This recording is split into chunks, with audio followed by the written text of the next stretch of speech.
All right, good evening. The regular board meeting of February 13th, 2025 is called to order at 6:30 p.m. Can I get roll call, please? Graf here. May's here. Jesus here. Brianna Taxoni here. President Mascon is not in attendance tonight. 1C, agenda for the regular meeting, February 13th, 2025. I'll move it in. There are no changes to the agenda for this evening. Thank you. Thank you. Call for question. All those in favor? May's aye. Jesus aye. Taxoni, aye. Public participation. Not at this time. Okie dokie. 3A, closed session discussion items. We may discuss conference with labor negotiators, public employee discussion, discipline, dismissal, release, conference with legal counsel, or student matters. 3B, adjourn to closed session. I'll move. Call for question. All those in favor? May's aye. Jesus aye. Brianna Taxoni, aye. We are adjourned to closed session at 6:31.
All right, the regular board meeting of February 13th, 2025 will reconvene at 7:30 PM.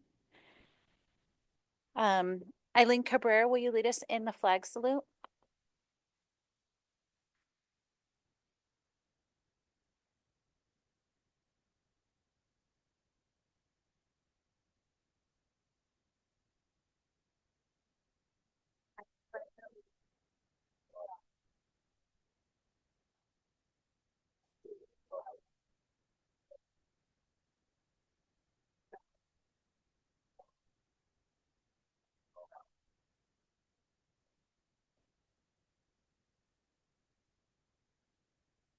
Thank you.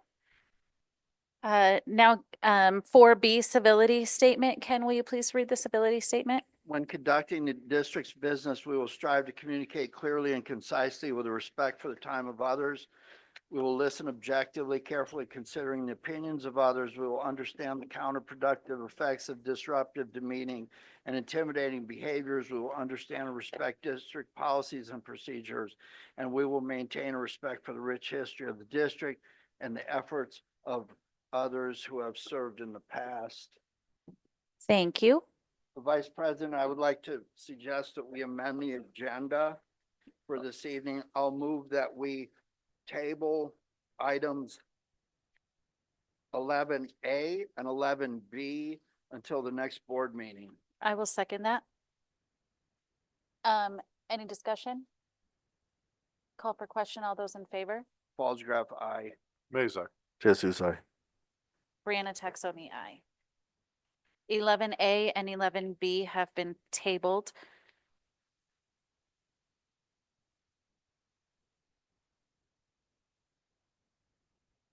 Okay, 5A, report of action taken in closed session. No action was taken. 6A, public comments, recognition, and reports.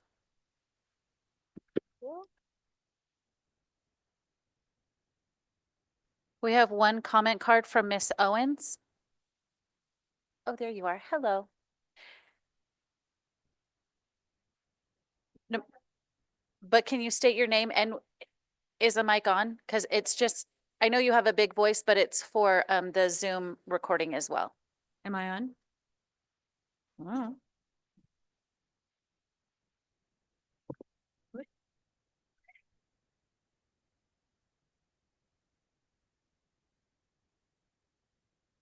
Counting on my time, right? No. Okay, And All right. speaking of time, you do have 3 minutes. I'll take it less than that. Thank you. I'm Carrie Owens. I have been a Vasquez High School teacher for the last 19 years. I'm so sorry. I broke it.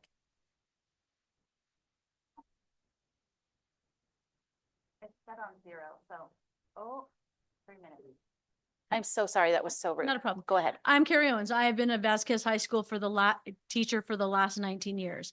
During those 19 years, I taught with mice in my room. Once a snake. I taught with a mask. I taught online. I taught no matter what. I love teaching, absolutely love teaching. And the day that we were that we had kids on campus and no electricity, guess what? I still taught. I taught my kids in their jackets with the doors open so that we got enough light so that I could teach them. I taught my kids in the bleachers, pulled them all over. Tony Baker helped me as the aide, helped me pull them all over. I had the textbooks, I taught them. I have no problem teaching. I love teaching, but you know what I love more? I love my students. And having them at the high school with no electricity is absolutely unsafe. There was no bell. The only bell they had is me going out into the quad making a really high-pitched noise. They all responded. No bell. No interaction between us and the office. So if a student was called out, I had to trust, because their sister came and got them and said, hey, our mom's out there. I had to trust that they were going to the office, checking out and leaving. During our advisory time, which is a time that we normally do bonding kind of things, I played basketball with the kids. I had no problem with it, but it was unsafe. We had, again, no communication, no bells, no fire alarms. We had to leave doors open so that we could see. So yes, I taught, but we have spent so much money having a safe campus. It is not right for us to say to the kids, we want you to be safe only when it's convenient for us. We want those kids to be safe every single day. And to have the kids on campus with no electricity is not safe and should never be done again. So either we need to have whatever we need, generators, whatever, to have the electricity, or we need to make sure it's closed down or have them at a different location or something, because I care about our kids and I do not want a situation where our kids don't have fire alarms, don't have that communication. If they had to go to the restroom, we didn't know if they got there because we didn't have our e-hall pass system. It's not safe. So thank you very much for your time.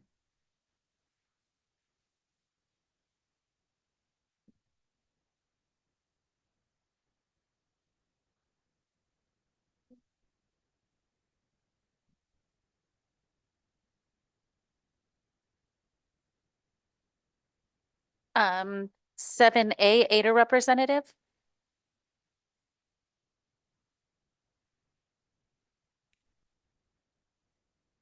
It looks like she's online. Yay. Hi, Carrie.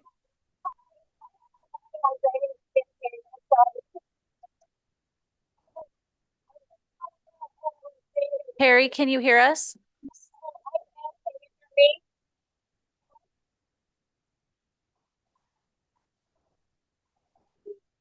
Carrie, right?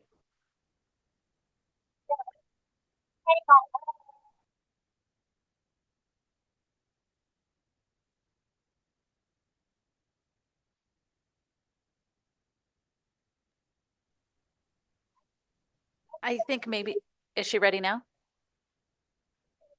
Carrie, can you hear us?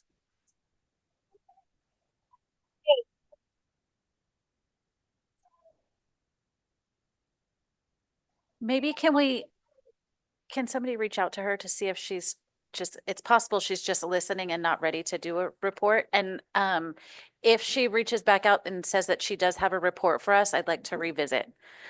So we'll go ahead and move on until we can get a hold of Miss Wright.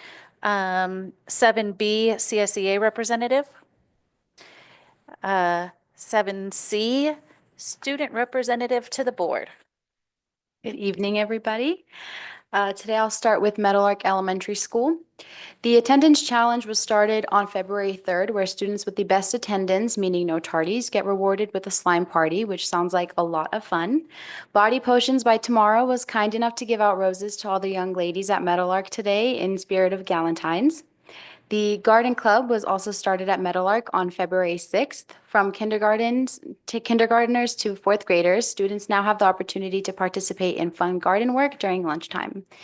Meadowlark is celebrating Black History Month on February 27th at 9 a.m. at their school, and they invite our board members and all of the Acton community to come and enjoy our student performances.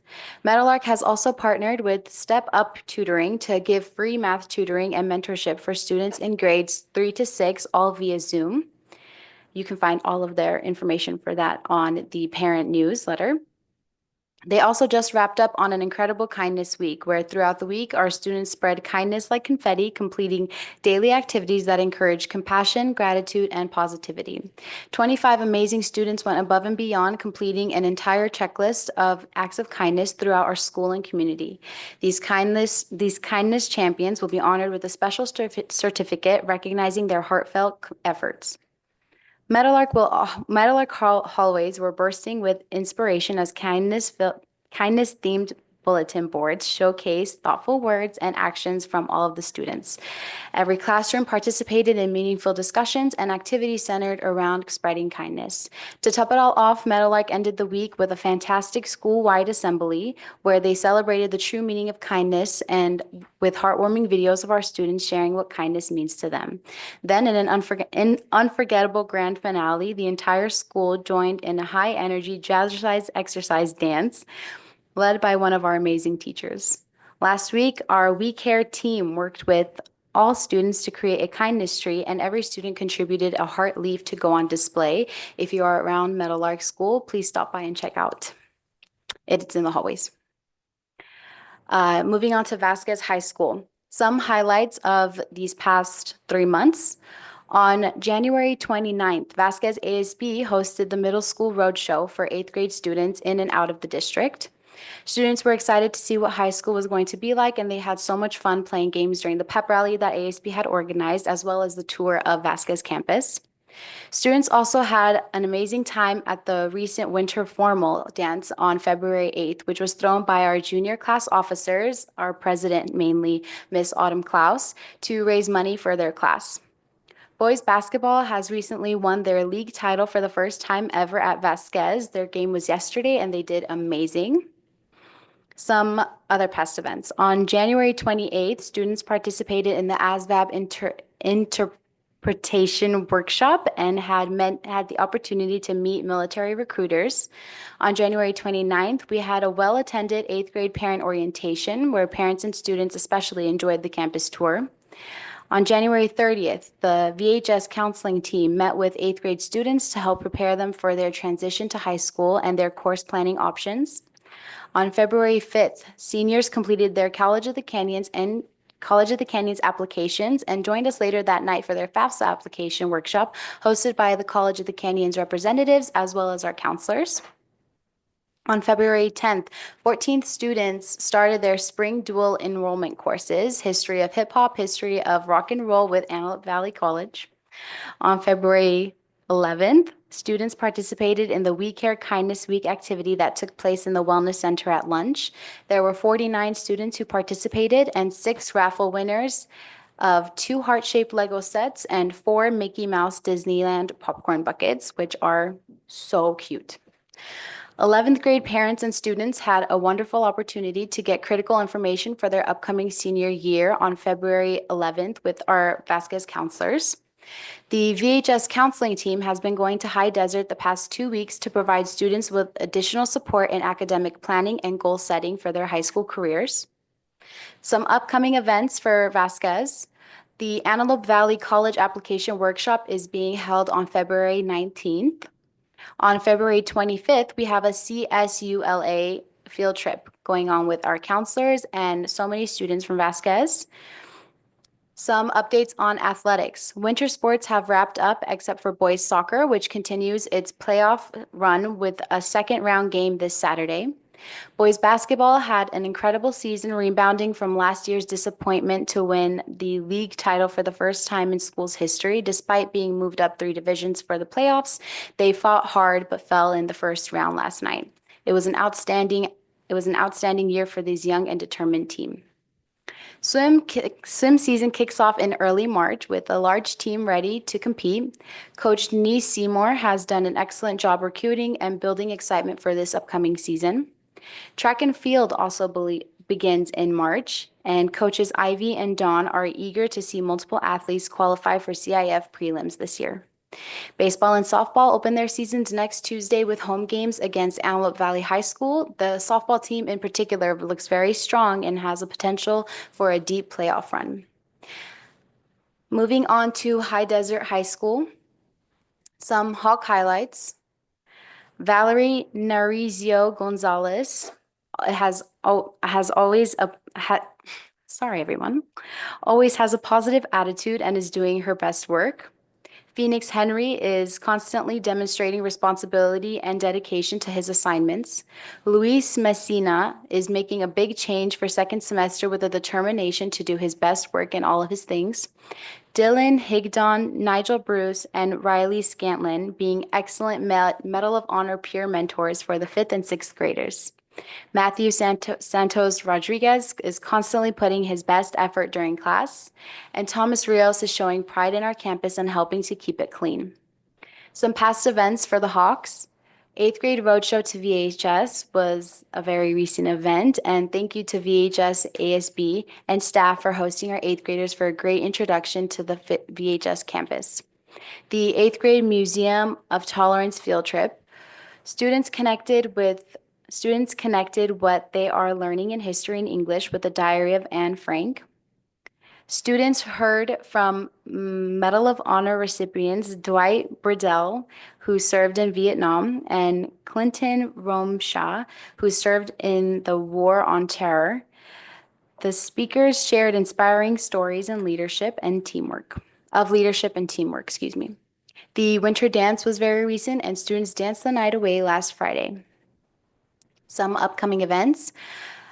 Engineers Week presentation starts on February 21st. Thank you to Mr. Bill Schneider and his team for sharing their love of engineering and inspiring the next generation to pursue engineering career paths. Impossible Science Fair at CSUN starts on February 25th. 7th grade students will participate in the science fair with hands-on projects and will be able to tour the CSUN campus as being part of the AVID class. Athletic updates. JV girls soccer, their undefeated season finished in second place after a competitive game tonight, and a big thank you to Coach Leo Rivas for a great season. JV boys basketball, congratulations to our team for making it to the championships. The championship game will be Tuesday, February 18th in Trinity, and thank you to coaches Lisa and Justin McWilson, who created 2 JV teams to represent High Desert. Varsity boys and girls soccer, games begin next week, and we look forward to a successful season. Varsity girls flag football. Thank you to coaches Pat Tucker, Matt Prosser, and Leo Rivas for a great season. A big campus update. HDS's lower field ribbon cutting ceremony is on February 28th at 3:30, and they invite our whole community to join them. And that is all for my report. Sorry for that was a long one. That's awesome. Always my favorite. 7D Spotlight. Thank you, Ms. Taxoni.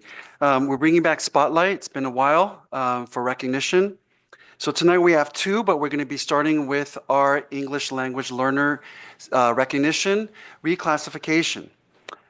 So to be reclassified, students must meet certain linguistic and academic criteria, including passing state and district assessments, earning good grades, and receiving approval from teachers, administrators, and parents for reclassification. I'd like to thank our hardworking bilingual aides at each and every one of our school sites, as well as their teachers for their ongoing support in making this happen.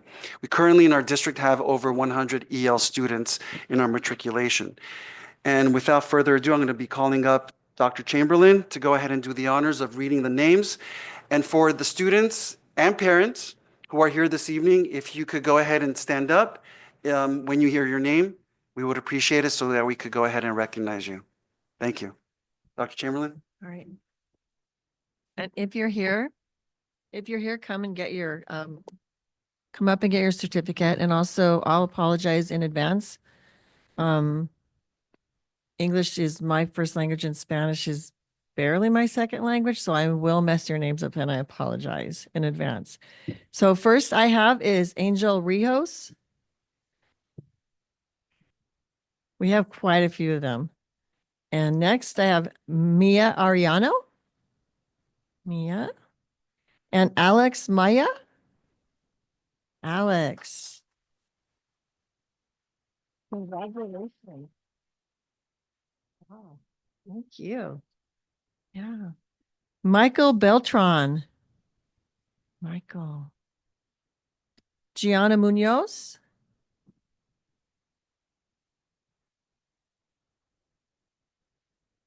Carmen Gutierrez. Perla Gomez Berquez. Kayla Rocha. Ayla Cruz. Efron Guidido.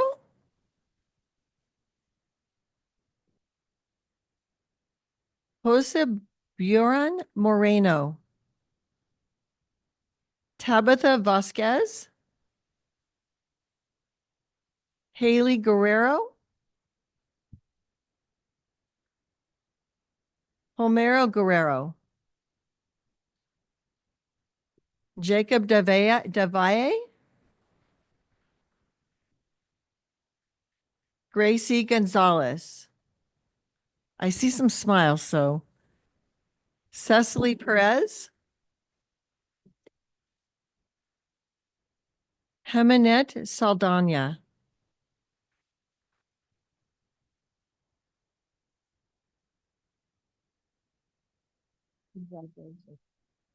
Say your name for me. Her name is Geminette Saldana.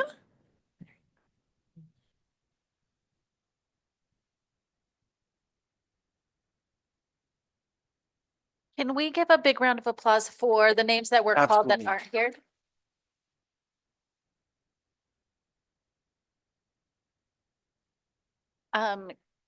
Board, can we go down and grab a picture, and then when we come back up, we'll go ahead and loop in. And then for those of you that may be in the audience online virtually, I will make sure these get to your school site and you can get, the students can get your awards at your school sites.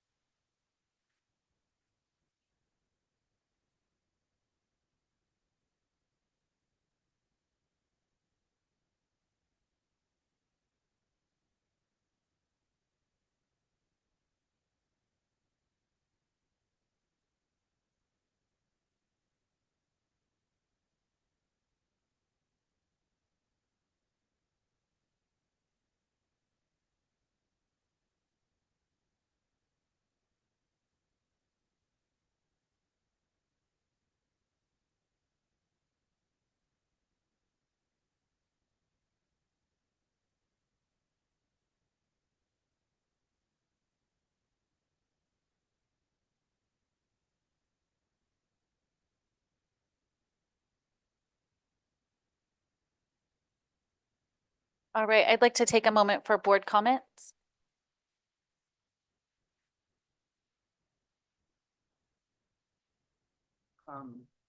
Students, I'm a firm believer in the support of EL. I can't imagine what it is like to not understand a language, pick bits and pieces out of it. I learned how to speak Spanish. I was pulling palm trees out of a date grove around Mecca, California, which is a very little tiny town. And my crew was from Sinaloa. They spoke no English. I spoke no Spanish. And I learned how to speak Spanish by watching Sábado with Gigante. And it was like, I knew they said, too late. That's good. That's probably good. It is on. Now I'm completely disrupted. I was translating this into Ukrainian in my mind. Thank you. Anyway, I knew when they said "Tu le gusta Snickers candy bar," I knew what Snickers candy bar was, and I assumed that it wasn't a bad thing. So that's kind of where it started. I can't imagine what it is like to sit there and have the rigor coming at you, where you're trying to pick words out that maybe you understand and maybe you don't, and build a continuum of what that means, and that end up with a decent report card.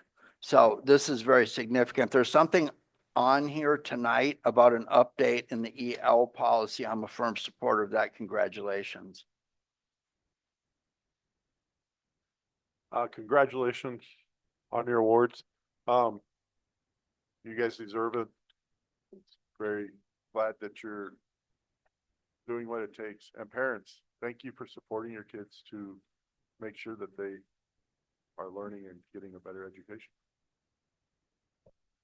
Congratulations to the students. Learning a second language is very difficult. I only know one language, English. And even though I'm Puerto Rican and my wife's Mexican and everyone speaks Spanish and I don't have a clue what they're saying. So it's hard. It's hard for me to learn anything. I lived in Germany for 6 years and I only learned 2 words. So it tells you learning a second language is very difficult. So my hat's off to you. Congratulations.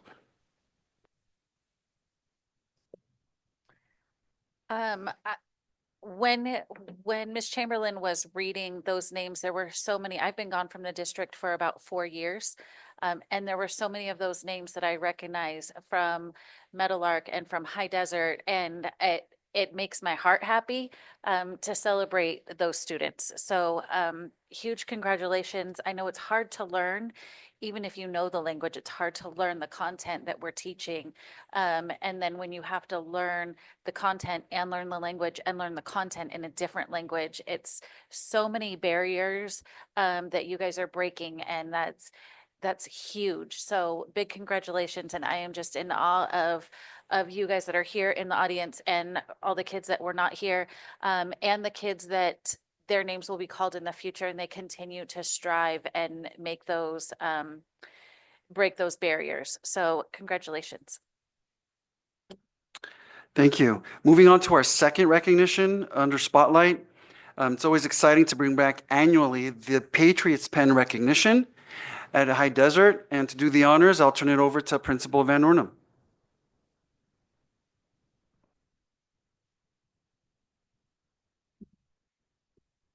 Good evening, Dr. Sakian and school board.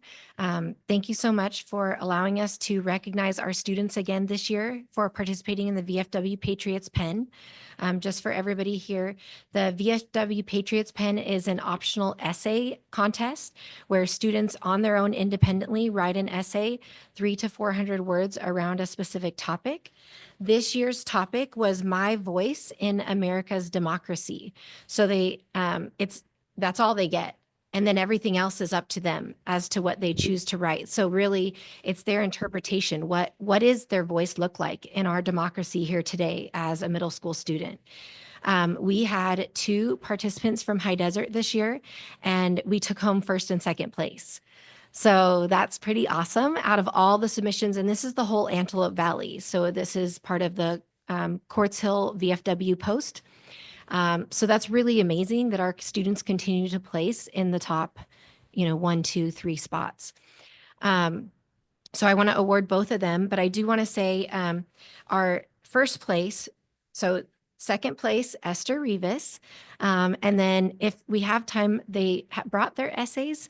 If you guys are okay with that, they would love to share them with you. I know that's always a favorite to hear directly from them. So we'll have Esther share first and then Eileen, but I'll finish talking about them. And then first place was Eileen Cabrera. And Eileen actually was first place at the VFW post. She was then first place at the district level, and her essay has now gone on to the state level. And so we await results from the state level. So that's pretty amazing. So yes, round of applause. And so I'll have Esther come up first and share with you her essay, and then we'll follow with Eileen.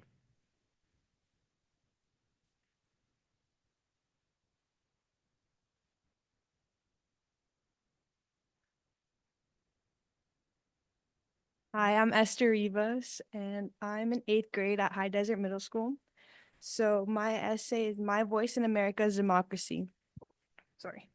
We all live in a country that is founded on the principles of freedom and equality, a country that thrives on the democracy of active participants of its citizens. Our role as citizens is to make sure our voice and the voice of our peers are heard. We cannot live in a world where our voice is silenced. As a child, I have always had an outspoken personality and always felt the need to express myself, whether it was to agree with someone or just to express my thoughts. This essay explains the significance of my voice in America's democracy, the responsibilities that come with it, and why we all need to be heard. As a young, expressive citizen, my voice is not an echo of my thoughts, but a powerful tool for change. My voice, along with everyone else's, is significant because it represents my unique experiences, beliefs, and values. The beauty of democracy lies in the ability to accommodate different people's viewpoints, which can lead to others mentally changing in a more open-minded way. I feel personally that it is so important that everyone has their own voice, because if we are all just under the impression that everyone is the same, then honestly there would not be any progress in our society. In order to make sure my voice is heard, I need to do my part and stay informed of critical of the information I consume. I as well must ensure that not just my voice, but the voice of others are heard. The word democracy comes from the Greek words demos, meaning people, and kratos, meaning power. This breakdown of the word democracy shows us the true meaning of what it signifies, power of the people. No one should have their voice silenced or be belittled just because of their age, nationality, or gender. Wanting to have your voice heard in America's democracy is not an easy task to achieve, but with lots of courage and determination is possible. As an American citizen, I can say we are all blessed to have the privilege of living in a society run by a democracy. Elections are a cornerstone of democracy, providing a direct avenue for citizens to express their preferences for leadership and policy. These conversations are vital as they foster a deeper understanding of the complexities of our society. I'd like to end the essay with a quote from 1 Timothy 4:12. Do not let anyone belittle you because you are young. Instead, show the faithful, young and old, but be an example of how to live. Thank you.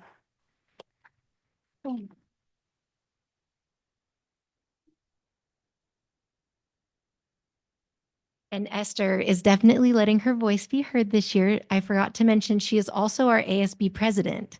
So she definitely is putting all of her actions where her voice is. So I appreciate that and her. So with that, Eileen, our first place winner, come on up and share with us.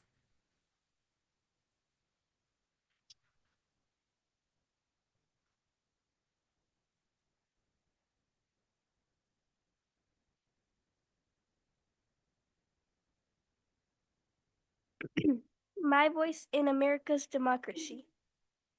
There are many young people like me that would like to take action in America's democracy, but many wonder how. Many things can be done to get involved in America's democracy, no matter how old you are, such as participating in events, voting, and having responsibilities. We can all voice our ideas and opinions to help our democracy continue to thrive. One way to assist American democracy is by being an engaged citizen. This is very simple yet meaningful. One example is by participating in events such as the VFW essay competitions. These contests help young citizens learn more about the history of the United States, which is useful to advocate for America's democracy. Another way is to travel and know firsthand how the history was forged.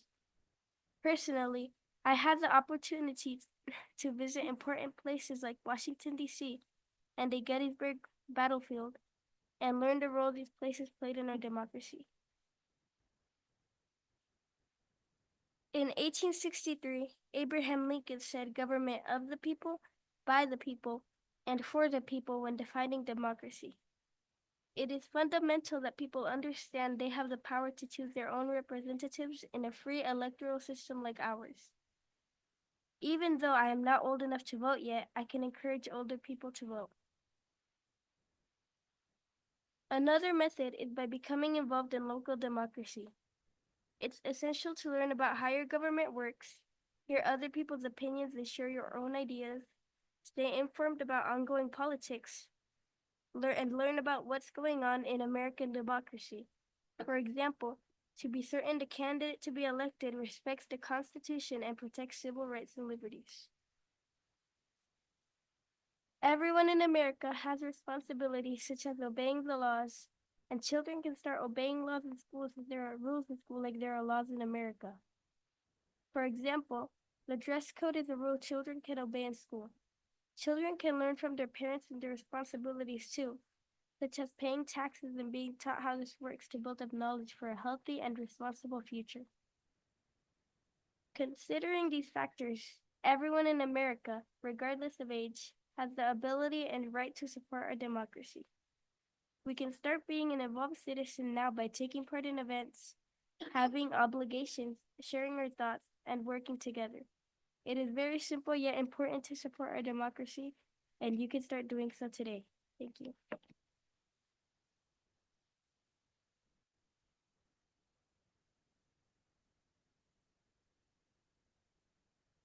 So Eileen and her brothers have a long history of participating in the VFW Patriots Pen. Her brothers also submitted videos for the Voice of Democracy, and it's a video contest at the high school, and they placed.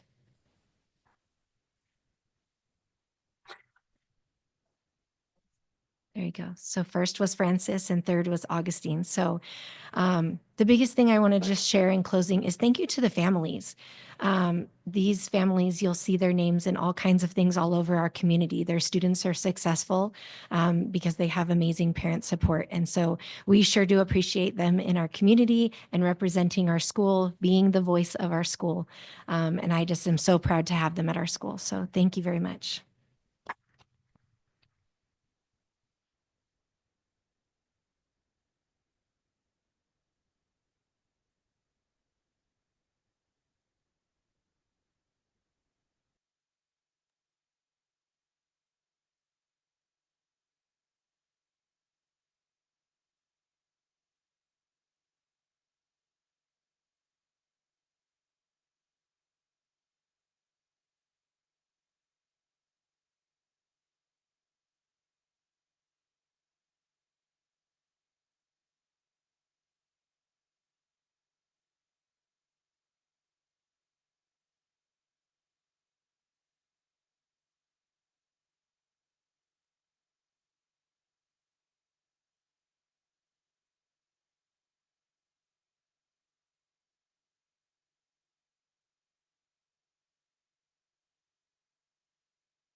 Okay. Can we go ahead and loop for board comments? Can I go? That was amazing, girls. I think those were so beautiful. Congratulations. It's much deserved. That's it.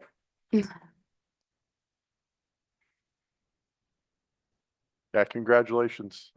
They're awesome speeches. Congratulations. Very fantastic and well-written essays. We loved hearing them. Thank you. Yes, thank you for being here. I know it's not easy to stand up in front of people and read something that you've created. That takes a lot of guts. So thank you for being willing to come here and share your incredibly written essays, and congratulations.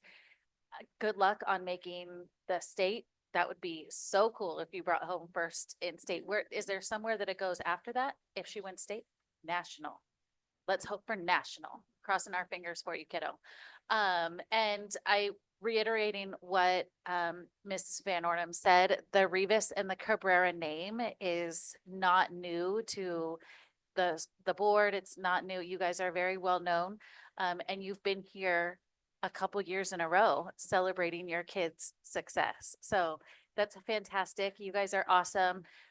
Parents, you're awesome. Families, you're awesome. So congratulations all around for raising fantastic and smart kids. Where are your parents? Reiterate to them what we're saying. Go tell your parents. Okay, see, there he goes doing. So go reiterate to them what incredible parents they are. So thank you guys for being here. Moving on. Can we, okay, we'll just do 7E superintendent report. Thank you. Tonight I'll be covering two goals, effective leadership as well as community engagement. So every January, school districts across the country do celebrate School Board Recognition Month by honoring dedicated members of the school board. Our AADUSC board members invest countless hours, and mind you, this is all volunteer, to ensure our schools are supportive spaces that promote academic excellence and value every single student. Their tireless efforts to help shape policies, decisions that reflect the needs of our students, as well as staff and the community. On behalf of the district, we extend our deepest gratitude to the AADUSD Board of Education for their ongoing and thoughtful leadership, steadfast commitment to creating opportunities where students succeed in our district day in and day out. Your work leaves a lasting impression on the district and the lives of those who we serve, our students. Please join me in recognizing their contributions to our district. So give a round of applause to our board.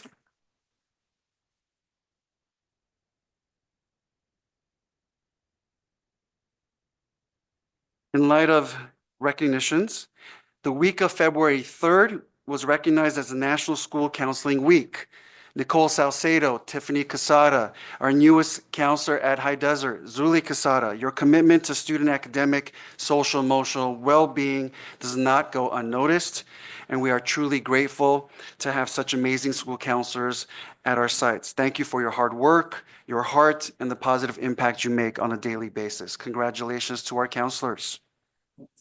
Yeah.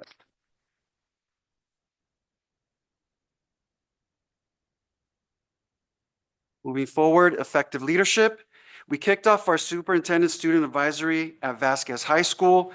I want to thank the students who signed up to volunteer for this project. They're giving up their lunch, but they're being fed, so that's nice. Each of you brings a unique lens, perspective, and experience to the table to discuss strengths, needs at Vasquez, as well as a bird's eye view at the district. We kicked it off by discussing needs, challenges, strengths at Vasquez, while tying it to the strategic plan of the district itself. I look forward to seeing the students in the very near future to present here at a board meeting. So thank you, students. Goal 3, community engagement, lattes with leadership. It's a forum which we kicked off in January, because it's very collaborative. It's a team effort. These monthly in-person meetings take place at the district office and include district office administrators and our school principals. These sessions focus on relevant topics, timely topics that directly impact our students and our schools. So far, we've had a discussion on school plans, student safety, and next week will be our second meeting, because they are monthly, and the topic will be the importance of student attendance and its impact on student achievement. So thank you, parents who participate, as well as the team of administrators. I'd like to also mention, with the recent power outages affecting our schools, particularly Vasquez High School, my team and I, along with the school site administrators, have taken this opportunity to assess our response. These types of unforeseen and as well as atypical circumstances allow us to evaluate what went well as identifying areas for improvement and determine any necessary actions to enhance preparedness. As part of our assessment, we have identified through the Facilities and Finance Subcommittee opportunities for backup power as well as enhanced communication. I've worked with multiple emergency preparedness consultants, law enforcement here, as well as previous districts. And they would tell you, they've told me, that there isn't a plan that is going to be foolproof. However, what matters is how we use the information gathered to continuously improve our response efforts. We are committed again to refining our strategies for the well-being of our students and, of course, our staff. Lastly, for the superintendent report, Michelle, I hope you have your sneakers on because, I'm going to call you up to the podium. I'd like to call Principal Van Ornum back to the podium so that she could present to the trustees and our community a proposal for new murals at High Desert utilizing arts grant funding. Michelle. Yes. So thank you again for having us here.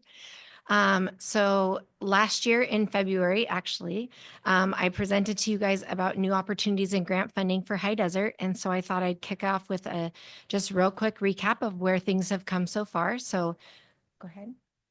So last year we received $15,000 for Project Lead the Way, the Gateway program. We applied for a grant again this year, and so we received another $4,900 to bring an elementary program. So we are going to start exploratory rotation in 5th grade with a STEAM elective rotation, so that we've started it already this semester, and it'll be in full implementation for next school year. Next. LA 84 grant, we had received $10,000 for an LA 84 grant. Those of you that come to our ribbon cutting will see the fruits of those labors. We have pads for the poles. The poles have been repainted. We have new soccer goals, flag football equipment, and brand new volleyball nets. You'll also see that we have pickleball courts as well that have taken over 2 of our basketball courts.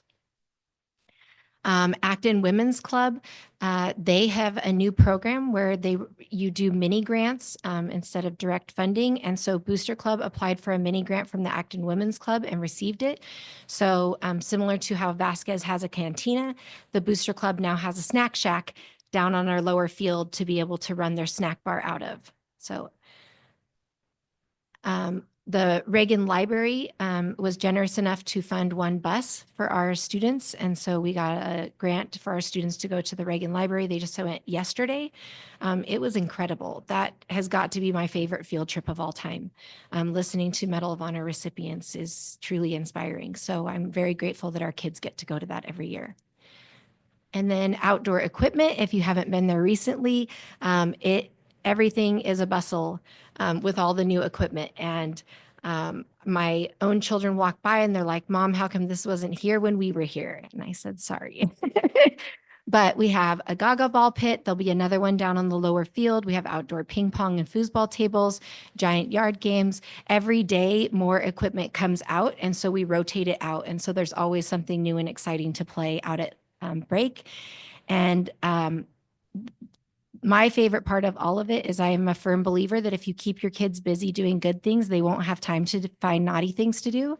And our discipline numbers have shown a definite decrease as a result of having play equipment for our students. And so that was the ultimate goal, is to just engage our kids in lots of fun, exciting play.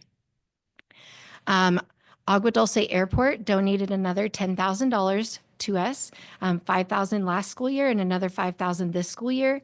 And so with all of that money we've been stockpiling for a few years, we were able to purchase our scoreboard. So our lower field now has an official scoreboard, which is pretty exciting. And then our Booster Club is still working on their Light Up the Night. They're about halfway through working on getting lights. So there'll be portable lights so we could play at night. So if you want to donate to the Booster Club. Oh, I think you skipped one. Oh, there we go. Okay.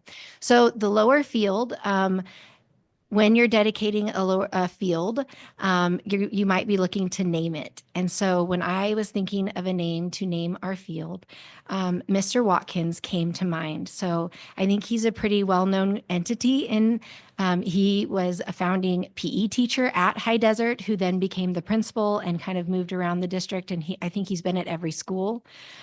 So that is what our staff would like to do. I ran it by our Booster Club and our school staff, and everybody would really be honored. And this is a picture of him. He actually was interim principal for us a couple years ago. And so I took a picture because he's the principal who hired me. So I definitely, I'm excited to give him a phone call if it's approved by the board, to invite him to our ribbon cutting so that we can name the field in honor of him. And then Arts Grant, which is what we're here tonight, is our next step. So phase 2. So if you've been to our campus, you saw phase 1 of the mural project. It took over the gym doors, and there's a electrical box also that could be an eyesore, but is now quite beautiful, to brighten up our campus. And so our new proposal is to take the Arts Grant money that we've received for this year and do 6 panels with the Medal of Honor core values. So go ahead. So this is what the scope of work will look like. So if you're standing inside the quad, you'll see the ends of the buildings have these like gold colored boxes. Those are going to be replaced with a mural that when you look from left to right will continue around. And so each one of those will have a core value. So it'll say citizenship, courage, commitment, sacrifice, integrity, and patriotism. So every one of those, but they will flow the backgrounds from one in one continuous like vision. So the painter that did the gym doors is who we're looking to hire again this year to help us with this mural project. And so any student can participate in it. He can take up to about 35 students. Last year we had 20 students that participated. And so the students actually help with painting it. And he does art education curriculum because he is passionate about the arts and he wants kids to know that you can make a living as an artist. And so it's all CTE connected. And so there'll be 2 weeks of after school lessons and painting for any student that would like to participate in beautifying our campus with phase two of our mural project. So this is just showing you the project as before. And so it will have a similar vibe to this, but more of our patriotic colors to go with our Medal of Honor core values. That's it. So I don't know if anybody, you want me to wait for questions or? Thank you, Mrs. Van Ornum. And we're looking to bring back the approval piece for the presentation, the murals for our February 27th board meeting. Thank you.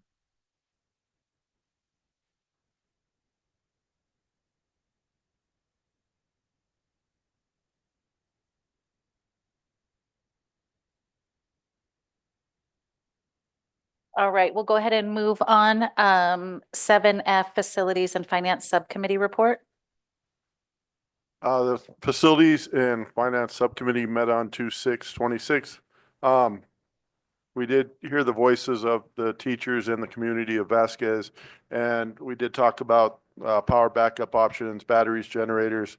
We did talk about making sure that it includes critical items, fire alarms, all emergency lighting, anything that could be used, but not too much so that we can kind of keep it to a basic. So we did ask for bids to be brought in to the finance committee so we can present them to the board and try to get that going. We know it's important. We also went over, we have a community facilities survey. I think we finalized that paper, so that will be going out to the public. It'll give you some options to say what you feel that we need in the school district for each one of the campuses and that type of thing. And then the other thing is we're proposing to add 3 classroom renovations to the DO to bring kindergarten classes this way. We want to add that to the next agenda. It'll be about $60,000. So if we can add that to the agenda for next meeting. Thank you. That's it.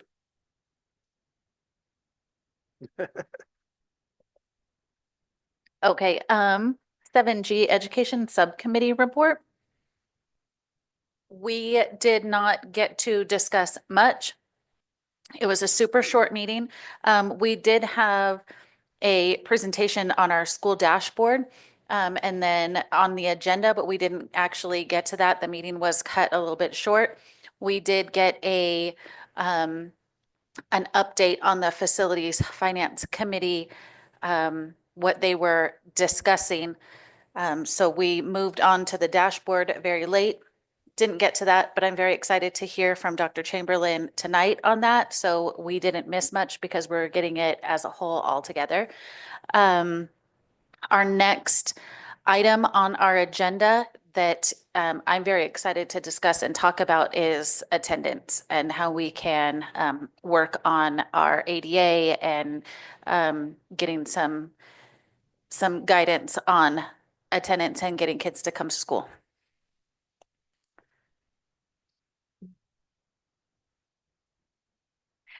Our next meeting. I actually don't know when it is. It's on the calendar.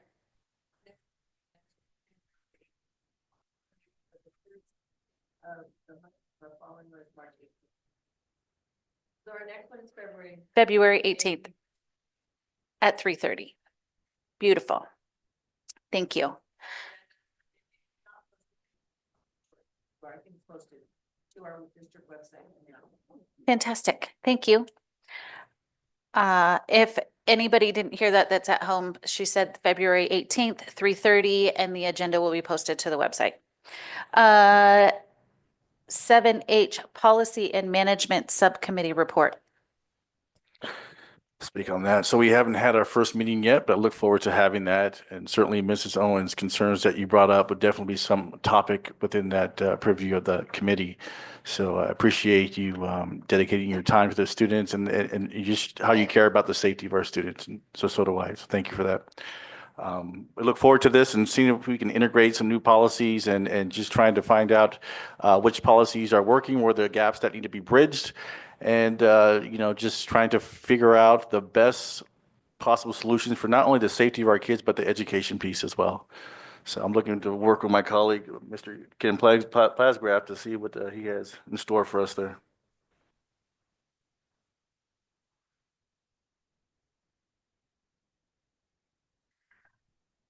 7I submissions. We do have a submission this evening. Ms. Shay Patterson, Director of Charter Services, will do the introductions. Sorry, I can't even see with these glasses. We have a submission today by Options for Youth. Brian Gillespie will be presenting the submission for Options for Youth. Dr. Sahakian and board members, I'd like to present our charter petition for Options for Youth Acton. Thank you. Do you guys have any questions on anything?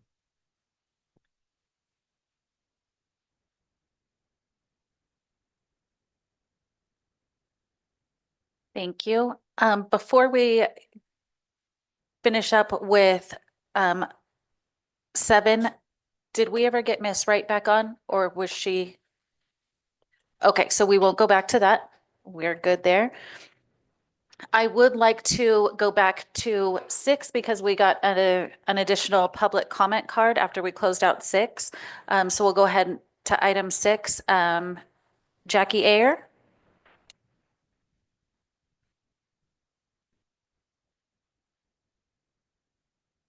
Thank you very much, and I apologize for being late. I've had nonstop phone calls from 4 o'clock on. Jackie, I will just say, since this looks like a public announcement, we won't do a timer. So go ahead and do your thing. Public announcements, we're not going to go ahead in time. Just state your name and what you're here from. Sure. My name is Jacqueline Ayer, and I'm here on behalf of the Acton Town Council. And a couple of things. We have reached out to, looked at options for providing backup power for the schools. There are federal energy resiliency grants that all have been suspended as of January 21. So those, I didn't spend a lot of time looking at those, but they might come back. We'll see. The other thing that I looked into was there are state grants, the MIPS program, for creating microgrids and increasing resiliency in certain communities. They include rural communities. However, the way that the utilities, it's not the PUC, it's the utilities have chosen to define rural, excludes our community. In fact, it excludes every rural community I'm aware of in Los Angeles. And I could find I've been through all the RUCA codes and everything, and I think one small town on Catalina Island might qualify for their definition of rural, but that's it. So, and it's something that they could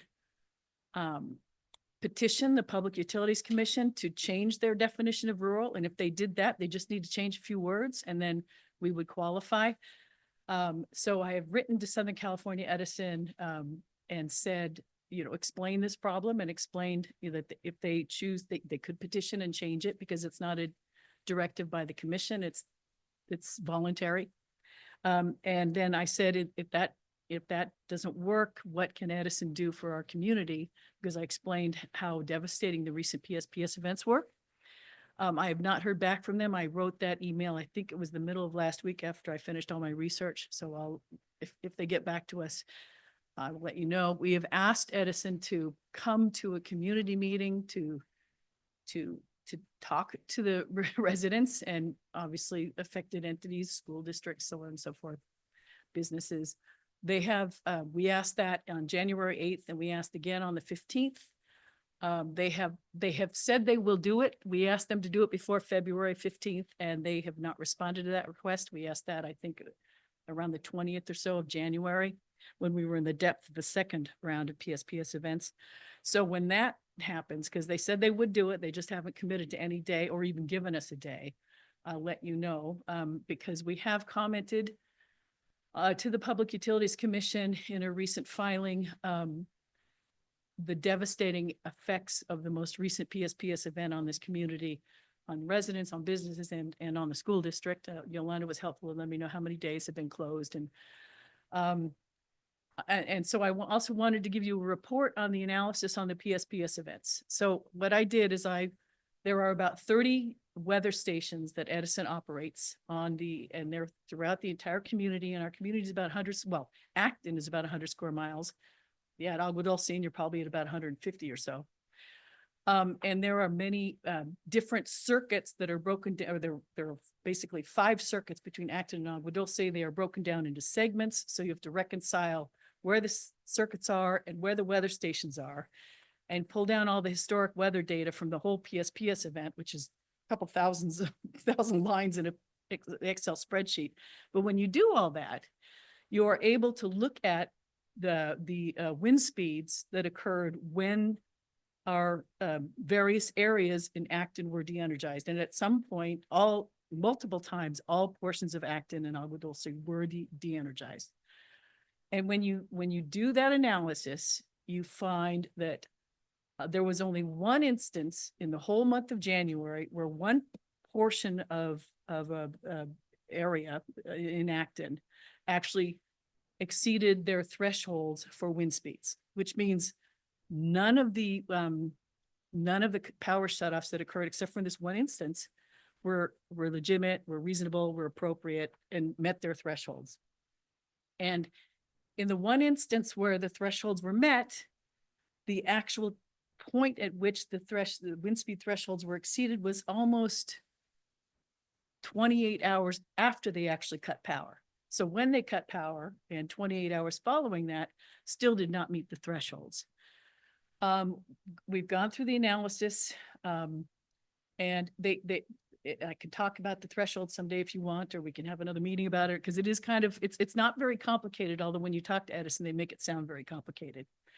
And today we propounded a discovery request on Edison, asking for all the backup for their calculations, because it's not there. There's no there. So that's one issue. The other issue is there is a proceeding before the Public Utilities Commission on the PSPS guidelines, which the Acton Town Council has been participating in since 2021. And we've made a lot of comments on it and made a lot of headway. And it's one of the reasons why Edison retrofit all of the distribution lines in our community first, before any other community in all of their city of Santa Clarita was very upset that Acton got to the front of the line. So it made a difference, but now we're finding that even with all of the retrofits that they've done, they're still cutting our power at 20 miles an hour. And they're not supposed to cut the power until it gets to be 40 miles an hour sustained and 55-mile-an-hour gusts, which we were nowhere near, like I said. So that proceeding, the commission decided to close it in December, because nothing had really happened over the last couple of years, because there hasn't really been much in the way of PSPS, because we had a lot of rain the last couple of years.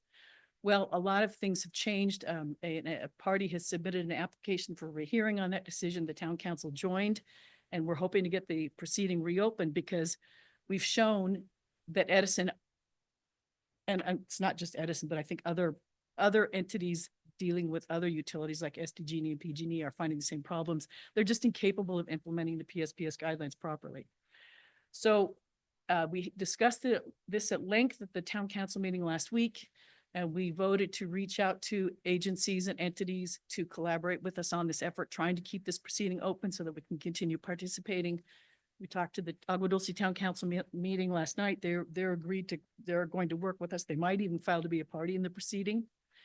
We are going to reach out to the city of Santa Clarita. And one of the things I wanted to talk about here was we'd like to see if the school district would like to partner with us too on, if not partner on our efforts, then at least learn more about how they can submit amicus briefs. They're not called amicus briefs, but that's effectively what they are in this PUC proceeding. It's just a letter that you submit and ask the commission to keep this proceeding open, and why?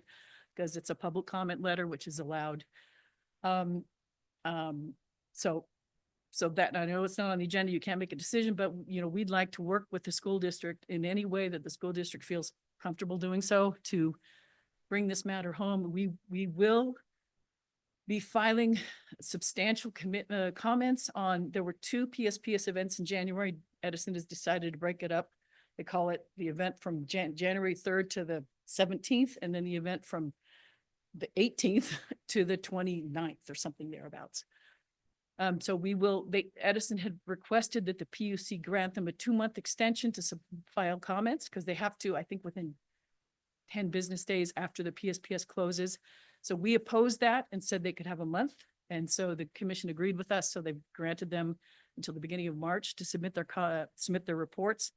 Then we, as the public and people and district and anybody else, can comment on their post-event reports and say, basically identify all the errors that Edison made in their.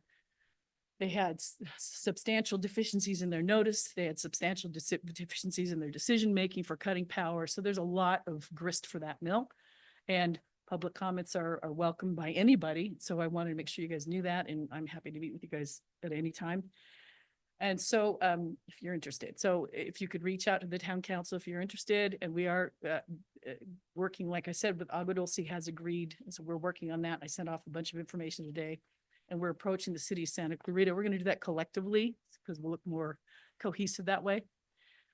And then the last thing is, and I had commented a few years ago on your solar. I know you have solar now at all the schools, and I had recommended if you were able to make sure that you were able to integrate battery storage potentially in those solar facilities, so that when a PSPS happens, Edison cuts your solar power. Even though you have solar, you can't use it to, power your facilities because they cut it.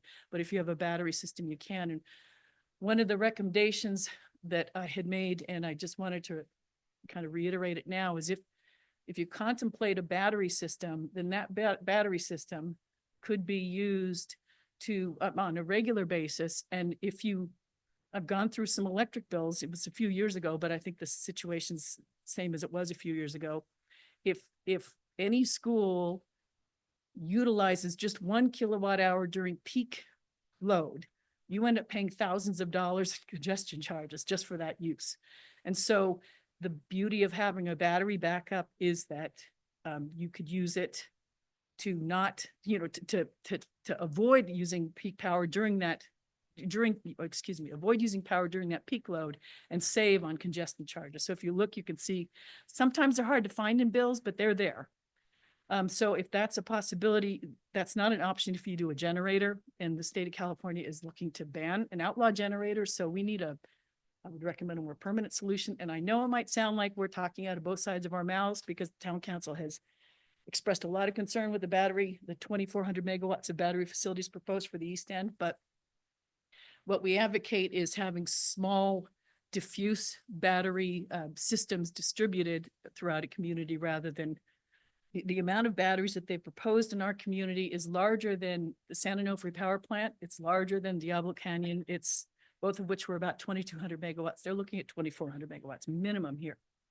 So, and I'm happy to talk more about that if you want to, but I would recommend you think about potentially looking at batteries that are out by the solar, so they aren't near where the kids are. And, so if there's a problem, it will be, localized and not generally where students are. Anyway, so that's it. Thanks. Thank you so much. That was a lot of information. Don't apologize. We definitely appreciate it. 8A, approval of consent calendar items 8B through 8E. I'll move it in.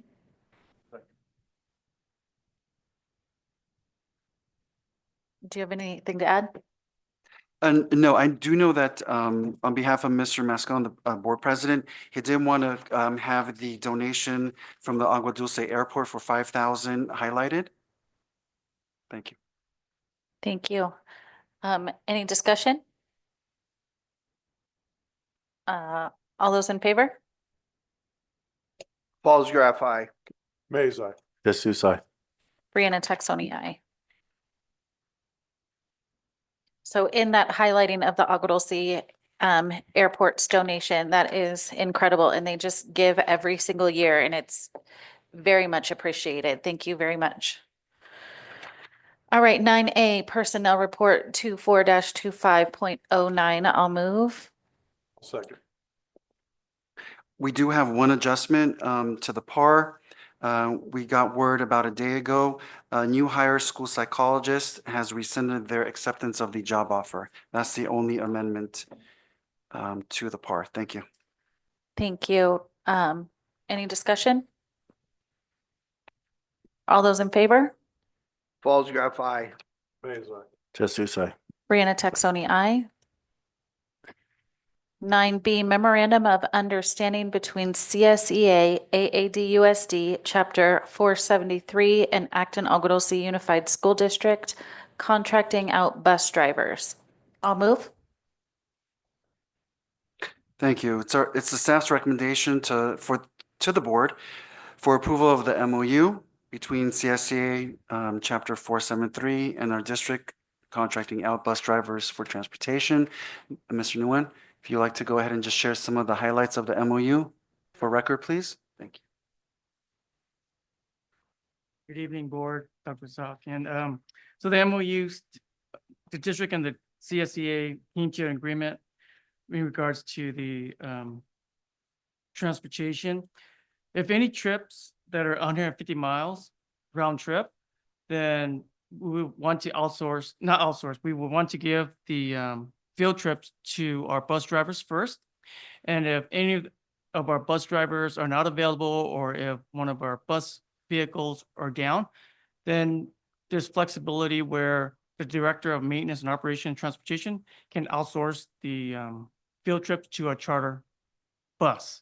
However, if a field trip is over 150 miles round trip, the MOT director has an opportunity to outsource the charter bus to outsource the field trip to a charter bus. And also there's an agreement where from July through September, where the district outsourced the bus transportation to charter buses. We came into an agreement where we would pay our bus drivers to compensate them $300. There's only 5 bus drivers, so it equates to $1,500. Thank you. Any questions or discussion? Is there any comment from CSEA?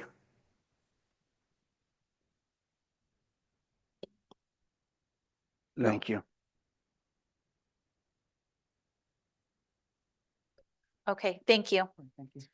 Call for question. All those in favor? Falls Graph, aye. Mays, aye.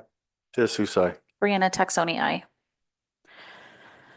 9C Memorandum of Understanding between CSEA, AADUSD, Chapter 473, and Acton Agua Dulce Unified School District reclassification. I'll move it in. It's our recommendation for the board to approve the MOU between CSCA Chapter 473 and the district concerning the reclassification of a classified employee. Ms. Erdrich, Director of People and Culture, HR. Good evening. So this is an employee that, due to student needs, we moved into a position as a special education health clerk, was being paid out of class, or I'm sorry.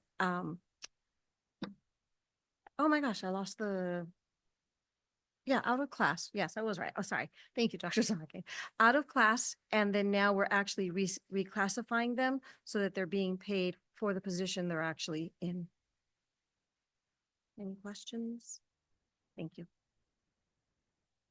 Did this require a job update, a job description update? No, sir. Thank you. Any further discussion? Call for question. All those in favor? Falls, Graf, aye. Mays, aye. Yes, yes, sir.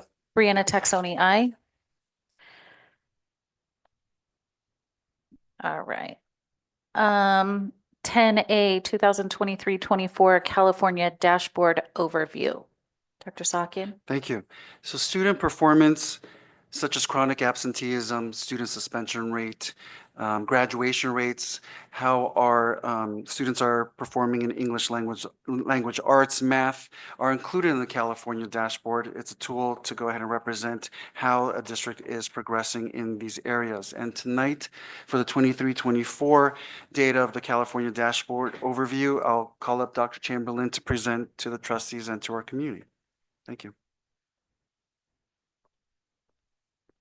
Thank you, Dr. Sahakian. Good evening, board. So thank you for the introduction. So I'm going to start with our completion rates this evening. So for our CASP ELA, we had a 98% completion rate for our students. For our math, we also had a 98%. For our science tests, we had a 96%. And for our LPAC summative exam, we had a 100% completion rate. For our ELA overall, our score this year was a 32.02%. And on our next slide, I'm going to dig into that score a little bit more so you can get a little bit more understanding of what that score means for our district. So this is the 5x5 grid. So this grid is back. It's a is there a way to move that bar maybe to the top? Thank you. Okay, that's fine because I know it says 5x5. So this grid is really cool. It gives you a lot of information about what's going on at each school and district wide. So, so starting on the far left, what we're seeing is where we're scoring in the low. And so it shows a breakout between each of our schools individually, and it gives us a district-wide score as well. So for Vasquez, it's showing us that we need to work in the area of English language arts. We're scoring in the low area, and we did decline last year for our English language arts. So this is giving us information that we need to dig into and see in what area do we need to work on. Keep in mind at the high school, we only test in 11th grade. For a district as a whole, if you move to the right, the district as a whole maintained their scores in English language arts, and Meadowlark Elementary also maintained. Going over one more to the left, you can see that High Desert School increased in that area. And what we do as a team is we'll meet as a team, all three schools, and we'll dig into those scores a little bit more, and we'll kind of look at, hey, what did you do, High Desert? Maybe what did you do differently? Did you focus in a certain area? To kind of do some compare and contrast so we can kind of pick up on what different schools are doing and kind of steal from each other, if you will, kind of some best practices. So next slide.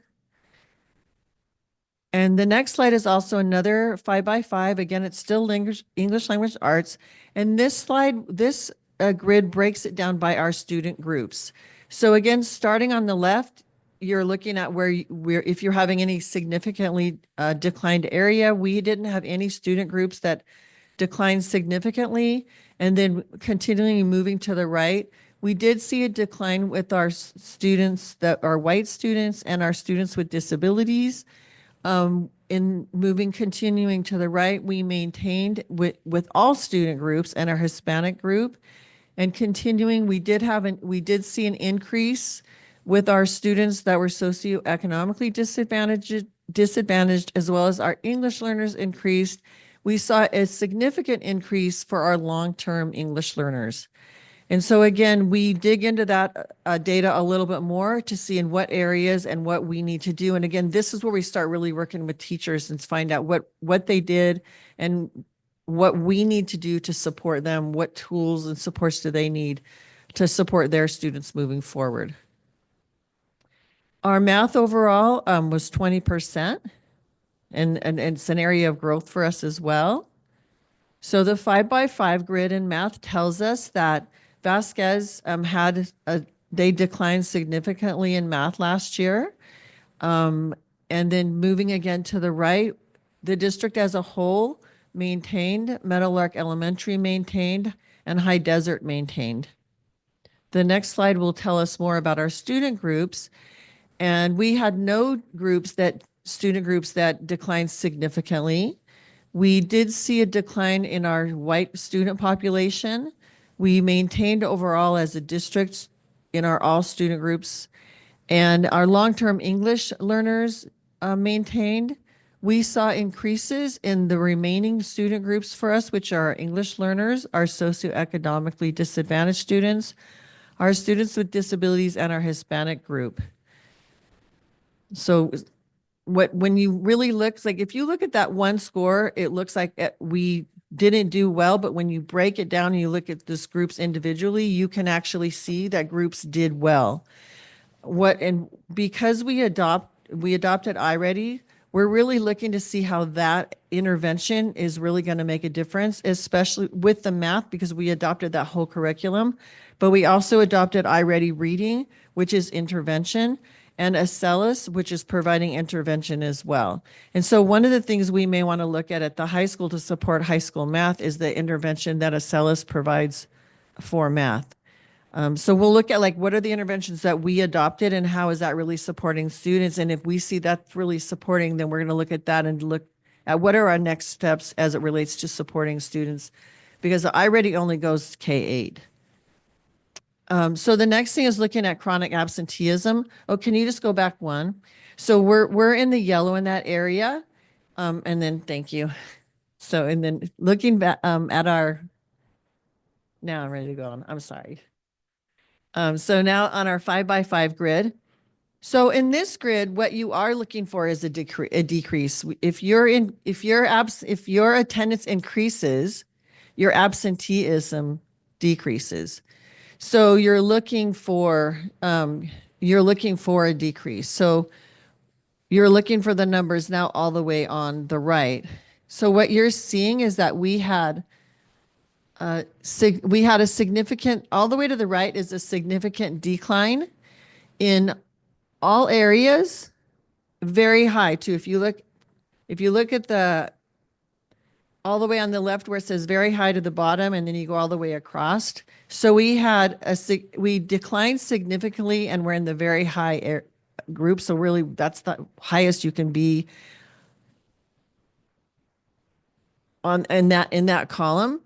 So as a district, we declined significantly in all areas, and High Desert, including High Desert and Meadowlark. You don't see the high school there. The high school isn't measured that way. They are measured by the graduation rate, which we will cover. I think it's next. So the next slide we'll break it down into our student groups.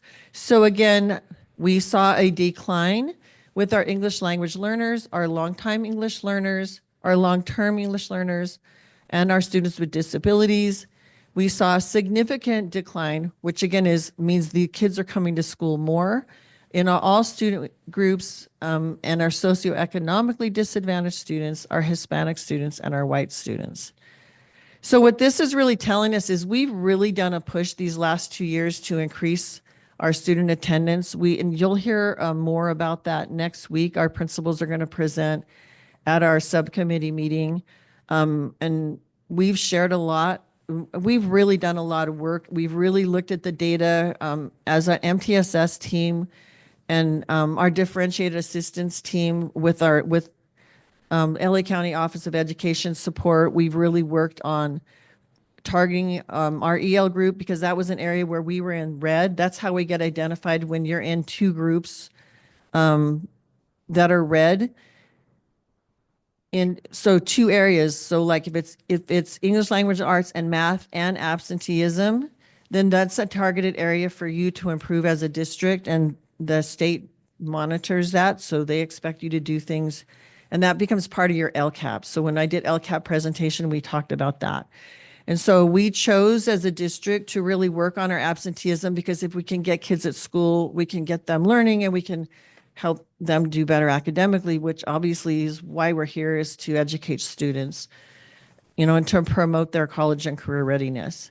So we're really pleased with this improvement in our kids coming to school. It means that we're engaging our kids better. They're coming to school because what our teachers are doing in the classroom is engaging them to the point that they want to be here.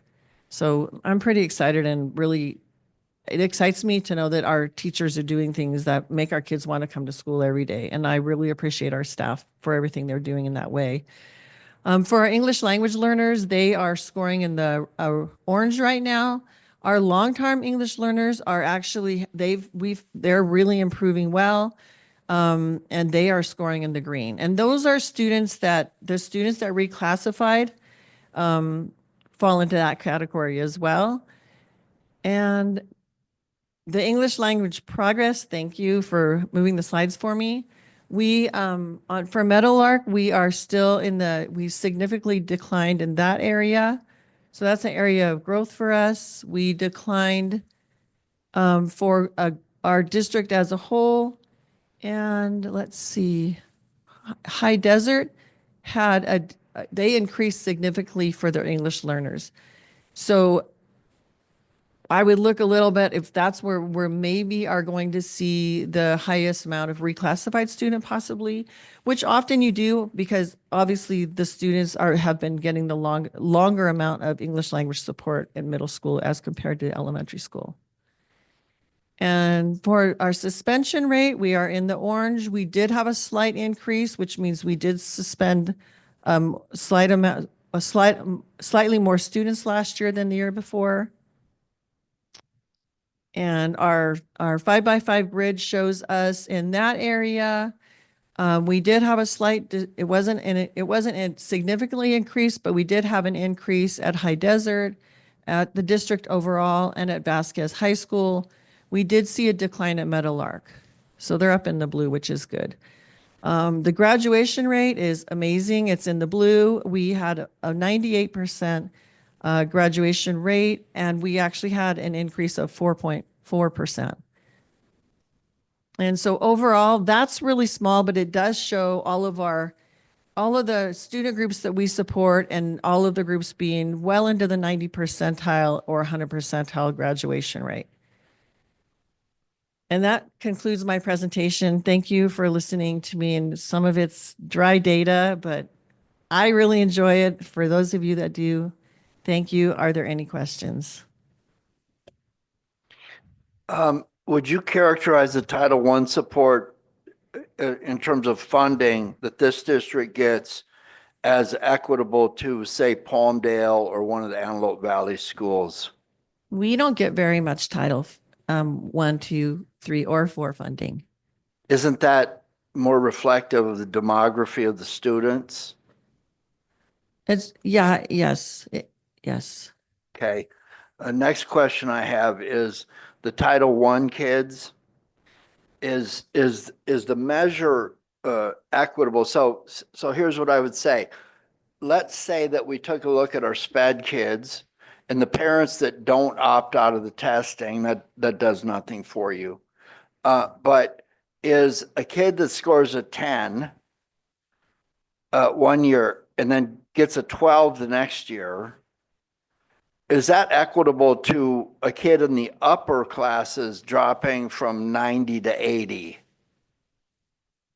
Which one shows a more significant gain in measure? Is the expectation lower? What I'm asking you is the expectation set lower for English learners and socioeconomically foster all of that?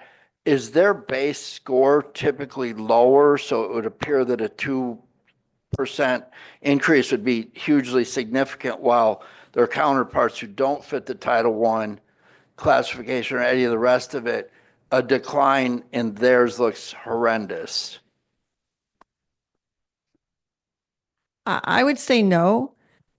For our data, sometimes, first of all, with this testing, this is one day. So with your first question, when the scores could be different, I mean, they could be different between anybody. I could have a bad day and test completely different. So I don't even know if it's a matter of equity. Sometimes it's just, as an individual, I'm not always going to test the same. I'm just trying to make sure that the class, how we conveniently sort people into these little boxes. I want to know how the purple kids are doing or the kids from Mars. That's what I want to know.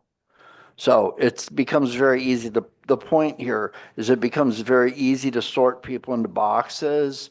And I hear the word English learner a lot and I hear Title I a lot.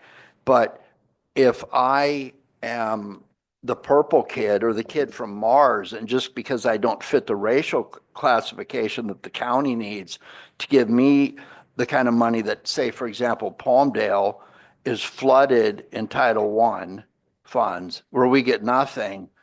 I'm just wondering if the measure is ever going to provide us extra funding.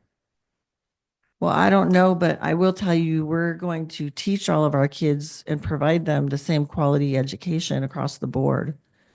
Yeah, that's not the issue. I'm talking So- about what kind of funding levels you have to effectively do that. That's my point. So I'm kind of Yeah. speaking to whoever's out there that's listening. Yeah, I mean, To we're address not that- going to get the same funding for title because we don't have as many Title I kids. So we don't get very much Title I funding, but we do a lot with a lot of our student groups. I'm just making sure that the people who hold us accountable, like the people that buy houses here, like the people who will buy houses up there, do not take this personally. I'm not a social Wow. programs person. I'm a how many did we do this and what does our score look like? And I'm not going to represent myself as at the lowest end of the scale where my 11th graders are scoring poorly just because they're white or purple. What I'm looking at is what makes people want to come to this school, and having this up here by some dashboard that I don't understand, that's not funded appropriately, is not going to be the kind of marketing I want to put out there. And it's not reflective of the work that people do. I'll have board member comments later, but in other words, I just asked you questions that you can't do anything about because you're not funded properly when it comes to support kids' need, regardless of their color or classification. Yeah, well, I'll just tell you, in my 25 years doing this, SBAC scores don't indicate what always are going on with kids and even with what kids are learning in school. And I'll just use myself as an example. I think I'm pretty fairly successful, and I think that I've done good. I mean, I have a doctorate and a couple of master's degrees. I didn't do that great. I'm not a great test taker. So it's just a measure of accountability that the state requires. And we do use it not as an individual measure of an individual student, but it's accountability of piece for us to help us to do better. It's kind of general. Now, the state uses it in certain ways, and we do have an accountability system as a local education agency. And so we do our best, but to work in that realm as well. But we look as educators, when we're collaborating together, we're working with the data we have, and this is not the only data we use. We use teacher data, we use teacher feedback, we use data that we in the classroom. We work with kids, so we use the data directly from kids to figure out how do we help students do better so they're successful. And success looks a lot of different ways. This is one piece of data. It's not the whole picture. Thank you, Dr. Chamberlain. If I could add to Mr. Fosgraff's comment or point, yes, the state will provide assessments, give reports back on an annual basis, and they'll divide it up by subgroups, the ELs, the students with disabilities, et cetera. And that's what we're all, regardless of XYZ school district. However, the funding is not equitable and the same across the board. But what we do in terms of instruction and delivery, regardless of the funding that we are provided by the state, is equitable across the board. Cool. So now that you've jumped into this, would you say that what we just saw, based on somebody's measure that I don't understand, there's very few things I don't understand, that this is what we use to sell our district. This is what we're proud of representing our district. There are elements there that we are proud of. Is there Good. work? Pick those out next time and show them to me because the rest of it's garbage. It's not funded. Don't take that personally. I think I'm done. Move on. I don't own this, so thank you. Good.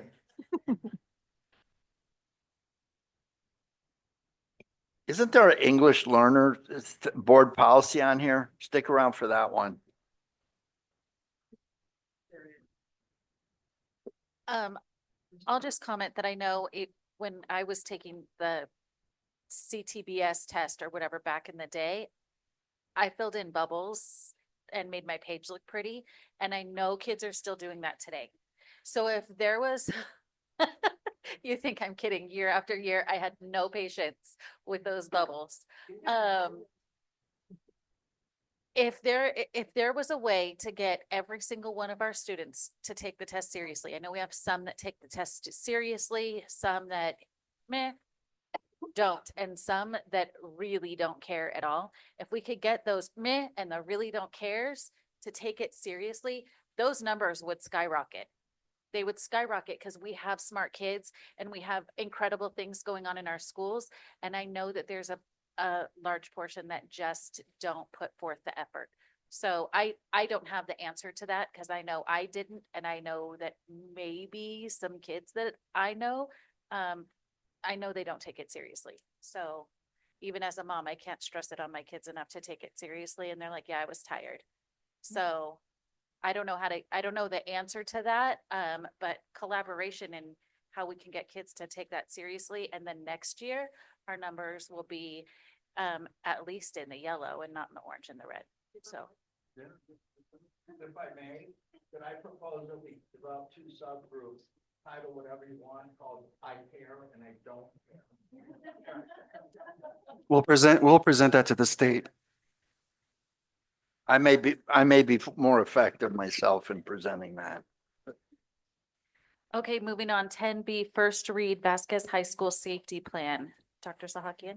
Thank you. So what I like to do, if it's okay with the board, to come items 10B as in boy through D as in David. These are the school safety plans. They're individual school safety plans that are worked on by administration, leadership team, a safety team at the school sites, respectively.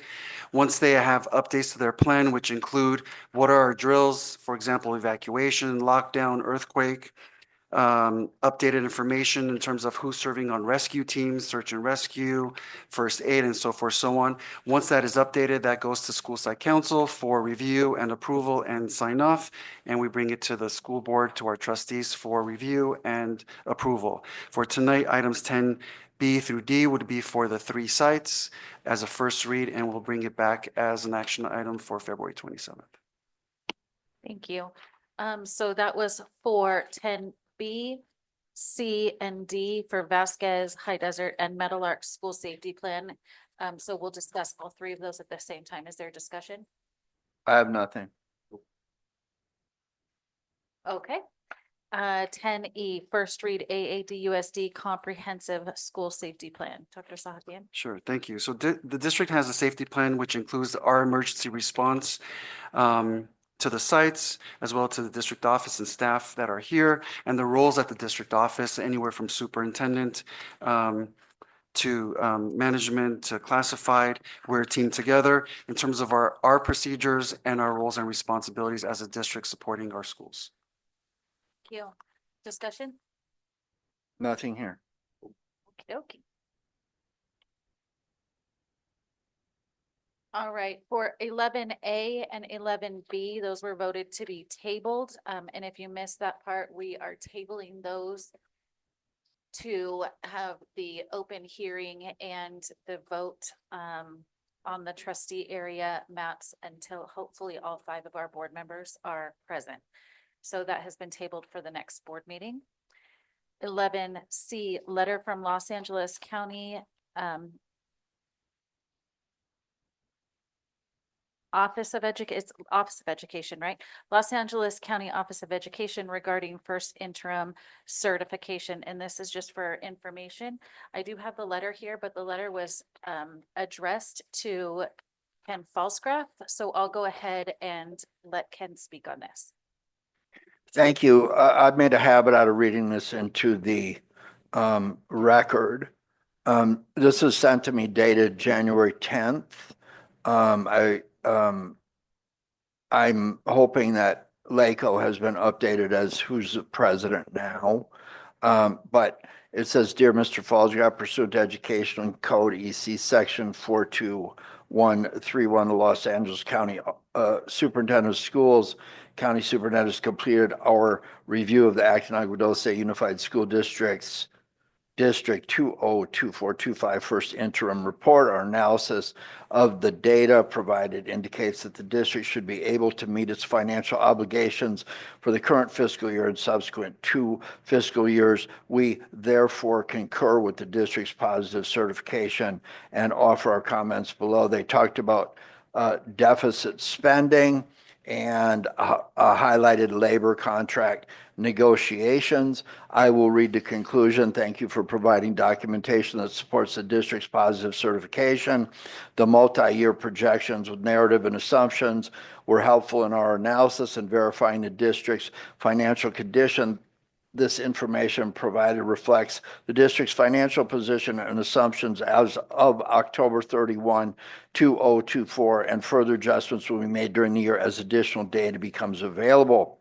We hope that these comments are helpful to the district's administration and board as you plan for the remainder of 2425 and develop your projections for 2526, 2627. We express our appreciation to the district staff for their cooperation during our review. If our office may be of further assistance, please call this number. And it's the same gentleman that has signed everyone I've ever seen since I sat on the board. That concludes my reading. If you'll open it up for comments, I appreciate that. Thank you for that. Board comments? What is missing from this one in comparison to other ones, we used to get warnings about our financial liabilities related to charters. And the reason for that, if no one ever pointed it out, was this district was put on the state auditor's list of an investigation of 3 districts in the state of California. And the concern is that if we don't provide proper oversight and there are issues, say special education, lawsuits, different things, financial indiscrepancies, that if the proper oversight is not provided, then we become the responsible party. I am still so not comfortable with any of that. In fact, I used to throw a fit, and then some people were indicted for theft of $80 million of taxpayer funds, and stood at that podium right there and presented to me while I was scathed. But I don't care where you are, and if you don't want to hear this for the 40th time, but in what world can you steal $80 million and not have anybody not notice, and then covered under a letter that says, you should really watch out for this? So I think we've fallen off the radar of the state auditor, because education people are not good at saying, hey, this is exactly what's going on, and this is why it's going on, and this is what you should do. So we're also very politically correct. So we have fallen off of the state auditor's watch list, obviously. Remember, every charter that walks in here that drops the ball and doesn't tell us, the county has a whole floor of people that deal with the charters that they sponsor, and we have one person. And I think the efforts that the district has made to not turn this into a money mill has led to some accountabilities where this doesn't fall off of here. Look, if I make X amount of money a week and I decide to spend more than that a week, either somebody's giving it to me out of grandpa's trust fund, or I'm raiding my savings account, or I'm doing something else. But deficit spending means that the money you have coming in from all sources, your expenses are more than what you have coming in. So what the district budget is telling us is the number of students that we have and the ADA and the funding. And this is in the face of this gentleman coming along. And at one point, this district was informing its budget to $4.5 million based on this charter stuff. And he comes strolling in here and within a year has approximately, I don't know, how many millions were coming in grants in your first few years? Don't be shy now, please. So, yeah, that's more. So he didn't have to steal money from kids in San Bernardino to keep our programs going on. So my point was, we have so much in grants coming in. That money should be coming in regardless of whether I'm Purple or from Mars or whatever. But we have a team here that is, and all the counties got to say is, well, you know, you need to bring in more money. I'm going to have some comments at the end at board member comments to talk about my year as presidency, and I'm going to evaluate how these people have done in only the way only I can look at things. But those are my comments.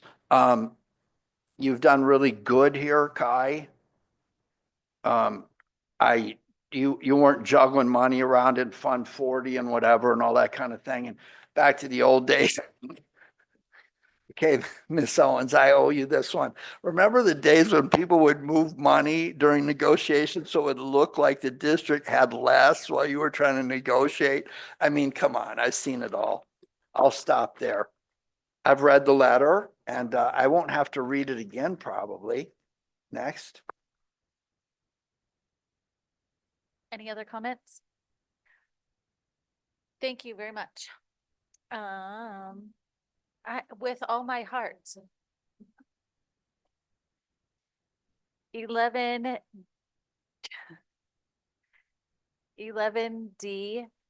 J-13A school closure due to no power at Vasquez High School, November 7th, 2024. I'll move it in. These items, Ms. Taxoni and trustees, 11D through F are requests to approve a Form J13A, used to obtain approval of attendance and instructional time that has been lost to be credited due to power outages. And then so 11D through F outlines schools and the dates. Thank you. Thank you. Discussion on item D. All those in favor? No. Oh, Slow down. Sorry. I want to talk about D, E, F. Okay. I grew up in Wisconsin. I have seen 31 below zero. It was not windy. It was very bright out.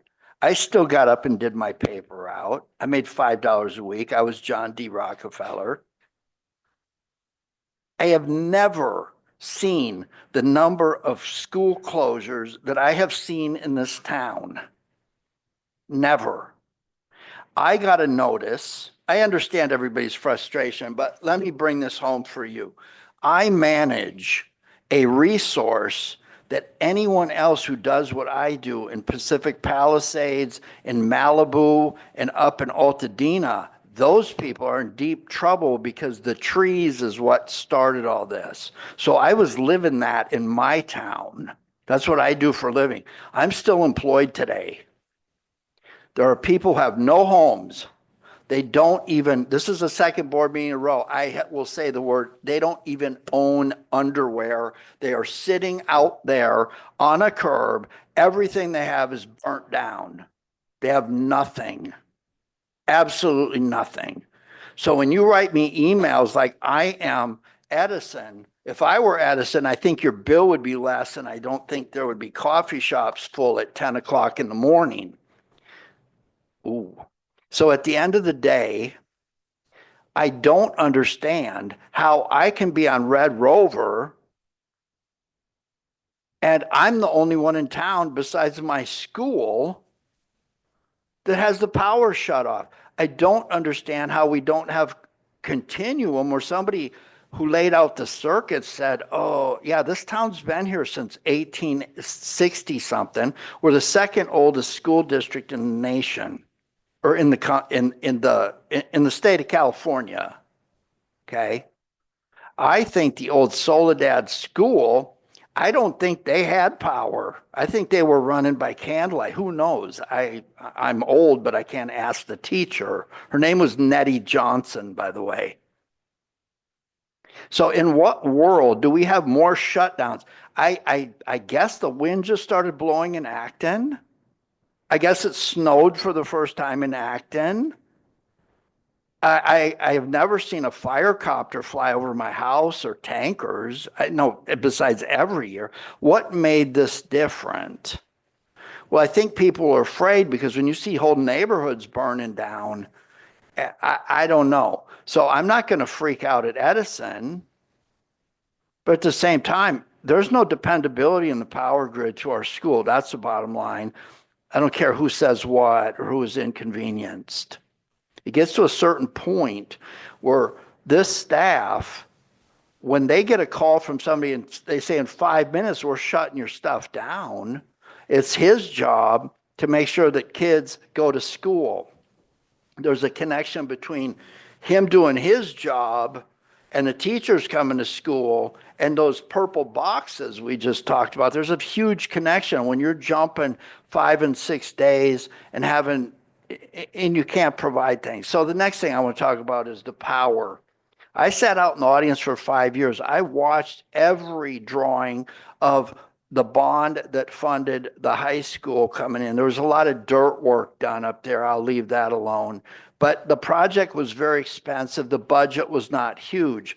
There was a need to have a gymnasium. And if you look at that gymnasium now, you will see that it's beautiful. It's maintained really well. Sometimes people get new stuff and it looks terrible. The Vasquez Mustang is back.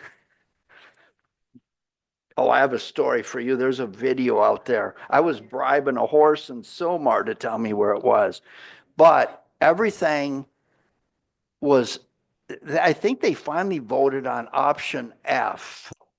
So there was discussion about a generator. There was discussion about all that. But the board at that time had to prioritize. And I don't think, because I was out in the audience and I wasn't shy, I don't think they anticipated the power would be off just because I don't think there was enough wind to fly a kite and my power was off. And then everybody else in town, I felt segregated. I was going to apply for Title I reclassification. I was the only one in town that didn't have power. To Jackie's point, I'm still going to try to figure out what you said. I'll be on it for 2 years, but I trust you. You know that. I'm not going to spend a bunch of the district's money on lawyers and stuff. I think Dr. Sahakian did something about the high-speed rail and what our concern is. Our concern is I don't want Nettie Johnson conditions for Miss Owens. I don't think she has to, pedal a bike to turn on a candle. I don't know. I appreciate it. I appreciate that. But at the end of the day, the Facilities and Finance Committee, I'm going to have some more comments about their evaluation of my presidential year and what that meant. But the Facilities and Finance Committee is trying to put together a maintenance and project thing that's based on reality, not just throwing something at the wall and saying we're deficit spending. So the message from me to everybody is, if you need these things, I have seen too many people walk right up there and demand this and demand that. They are putting together a structured thing that says, this is what needs to be done. I don't want the roof leaking. I need this. We need to come up with a power thing. I am concerned. I'm going to be point blank with you.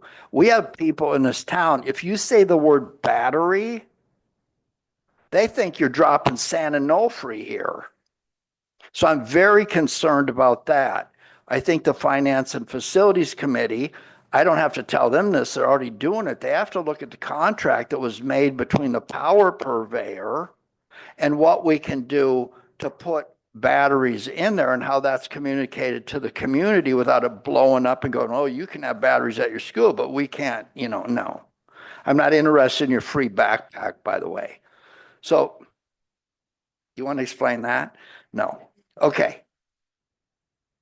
But I just cannot figure out, number one, on one side of the coin, how people can be so self-focused that they can't realize there are people who are dead in those buildings that tried to stay and protect what they have. They lost everything, pictures of their grandparents, everything.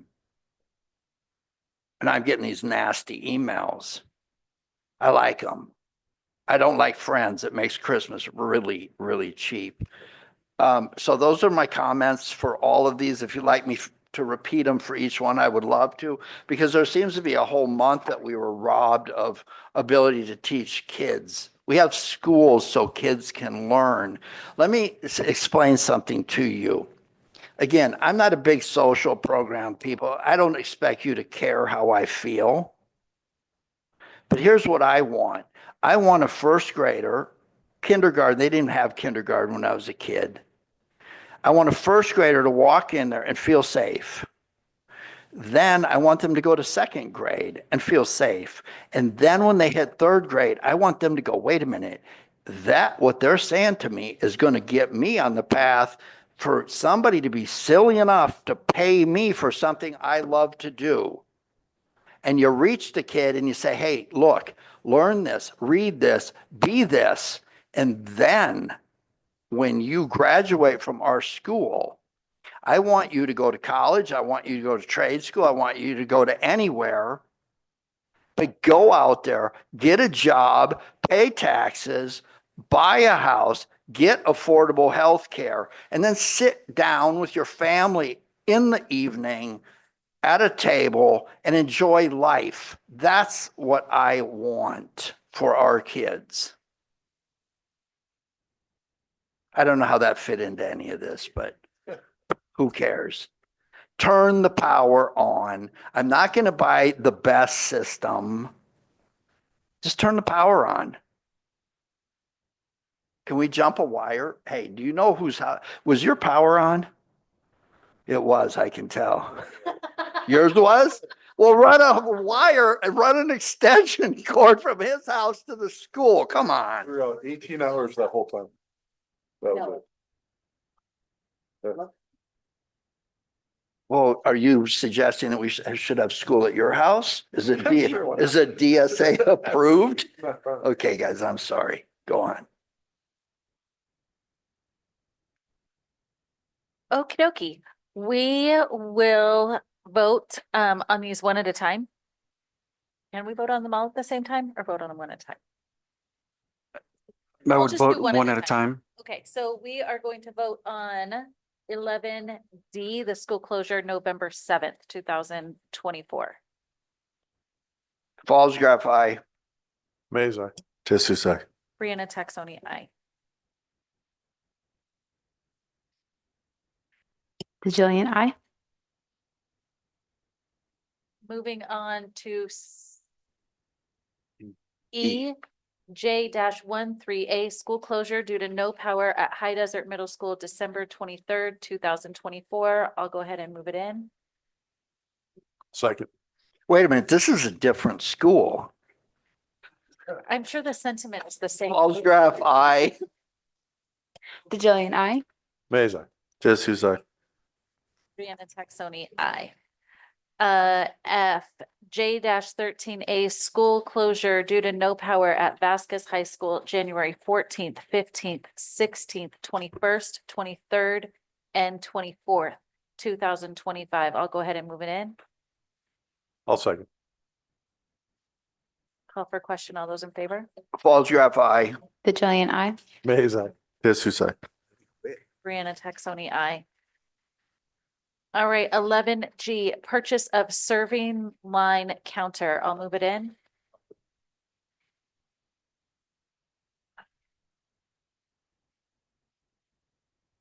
I apologize.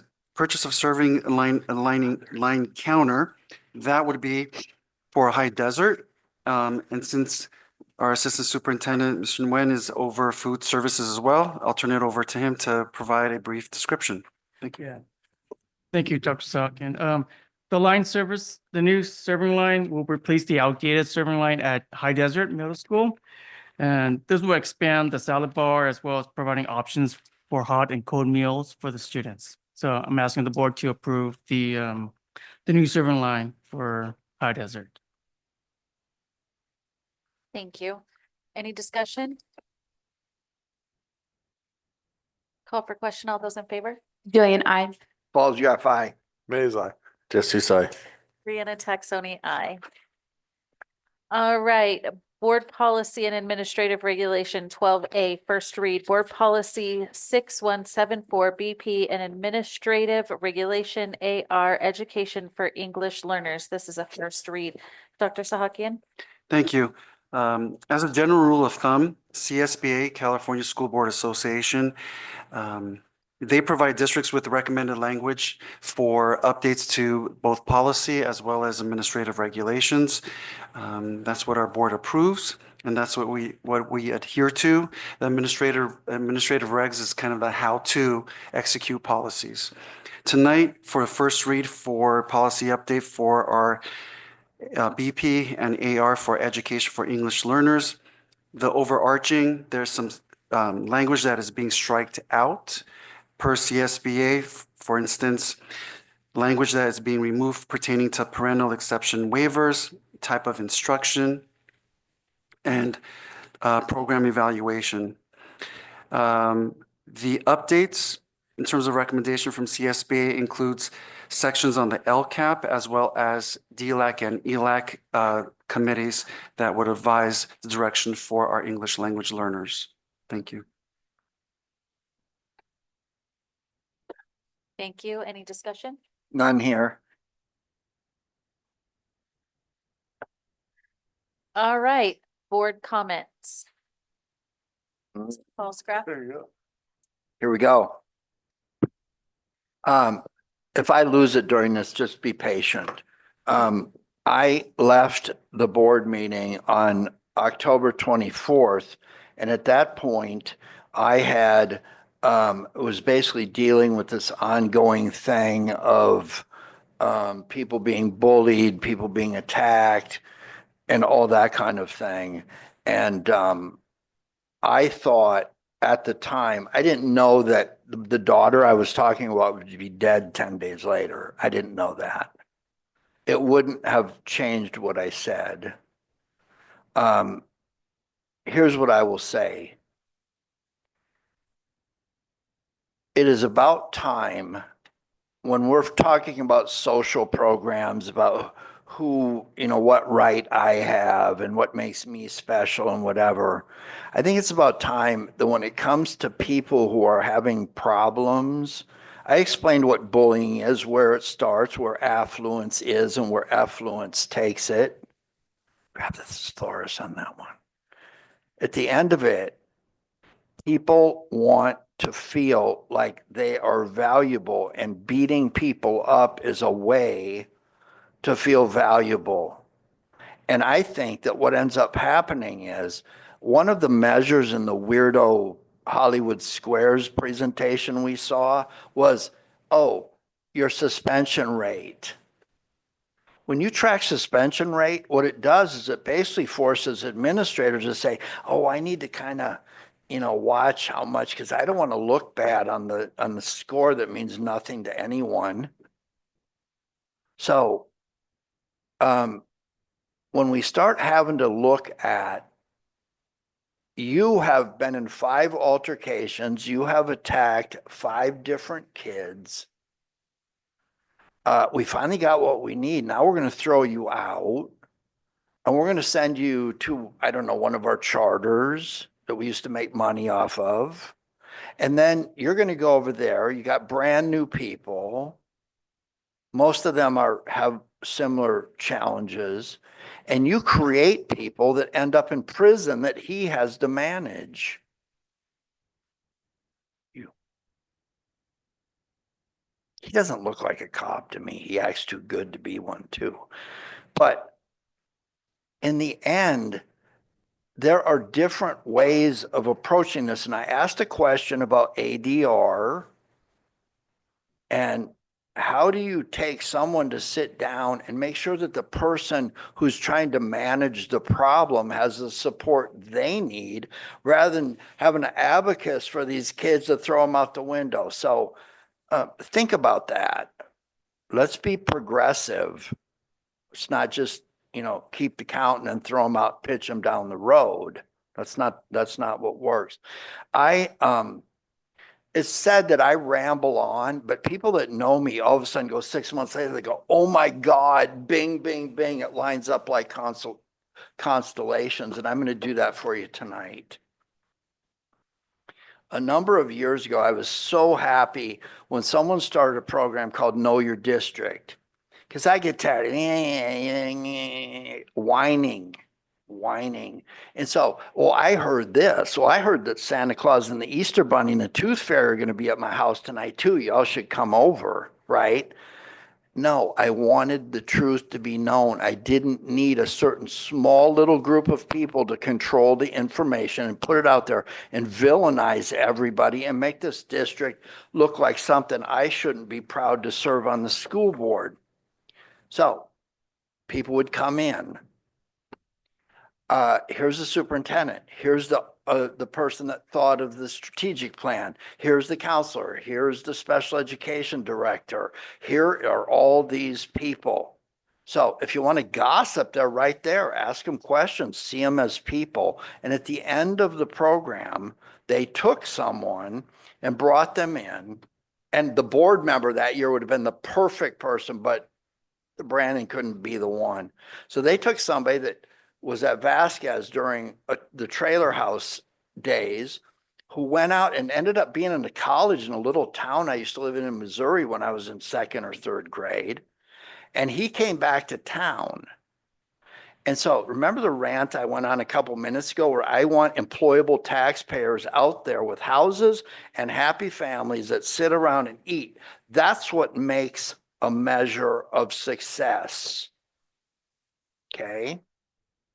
Well, that program did it. And then I don't know what happened. Who cares? Everything just whatever. I could go on about that forever, but I'm feeling kind of Jesus-y since Tammy died.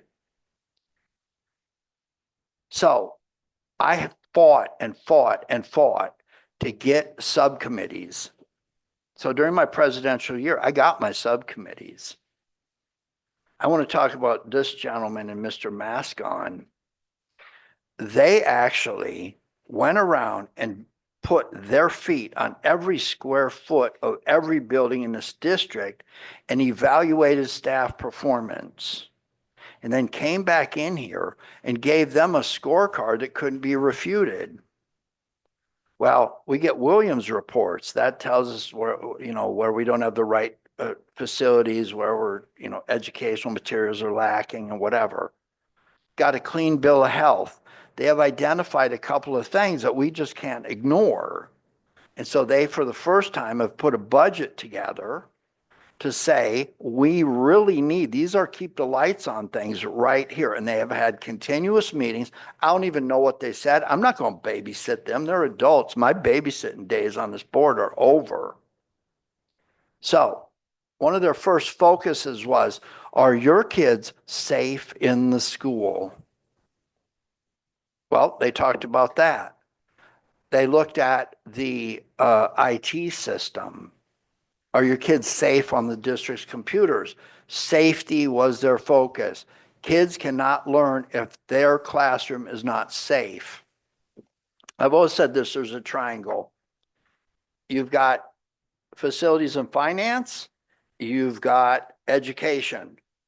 If these two compete with each other all the time, the pop up here, which is educational outcome, starts bobbing all over the place, and it weaves based, because every time you get a new superintendent, they've got all their initiatives are the same ones that the superintendent 5 times before had, right?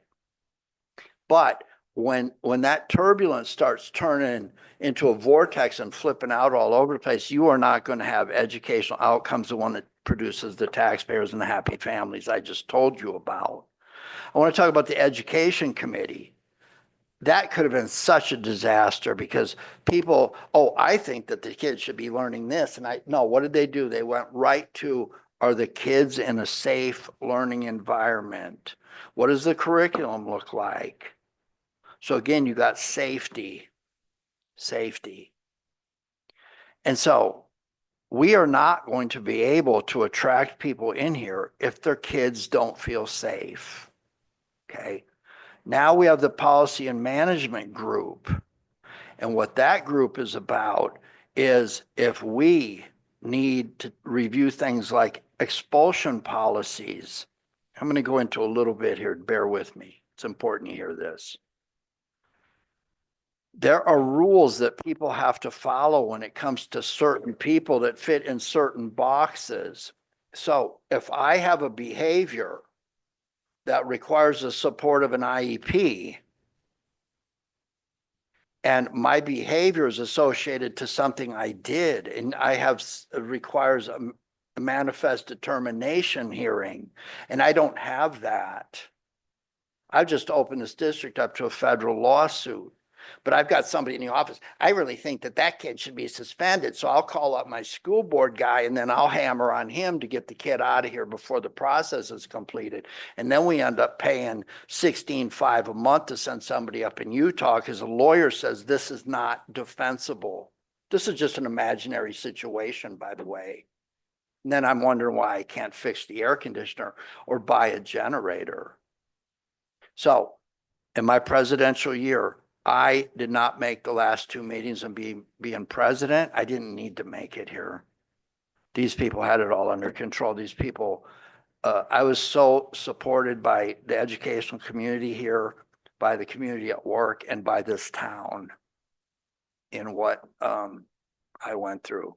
So I'd like to congratulate all of you in the huge progress you've made to identify and really measure and put your finger on this is what's good about our district. This is what's not good about our district that we need to work on, and we need to have a plan. And I will tell you this, if being up here is a popularity contest, I proved that to be wrong.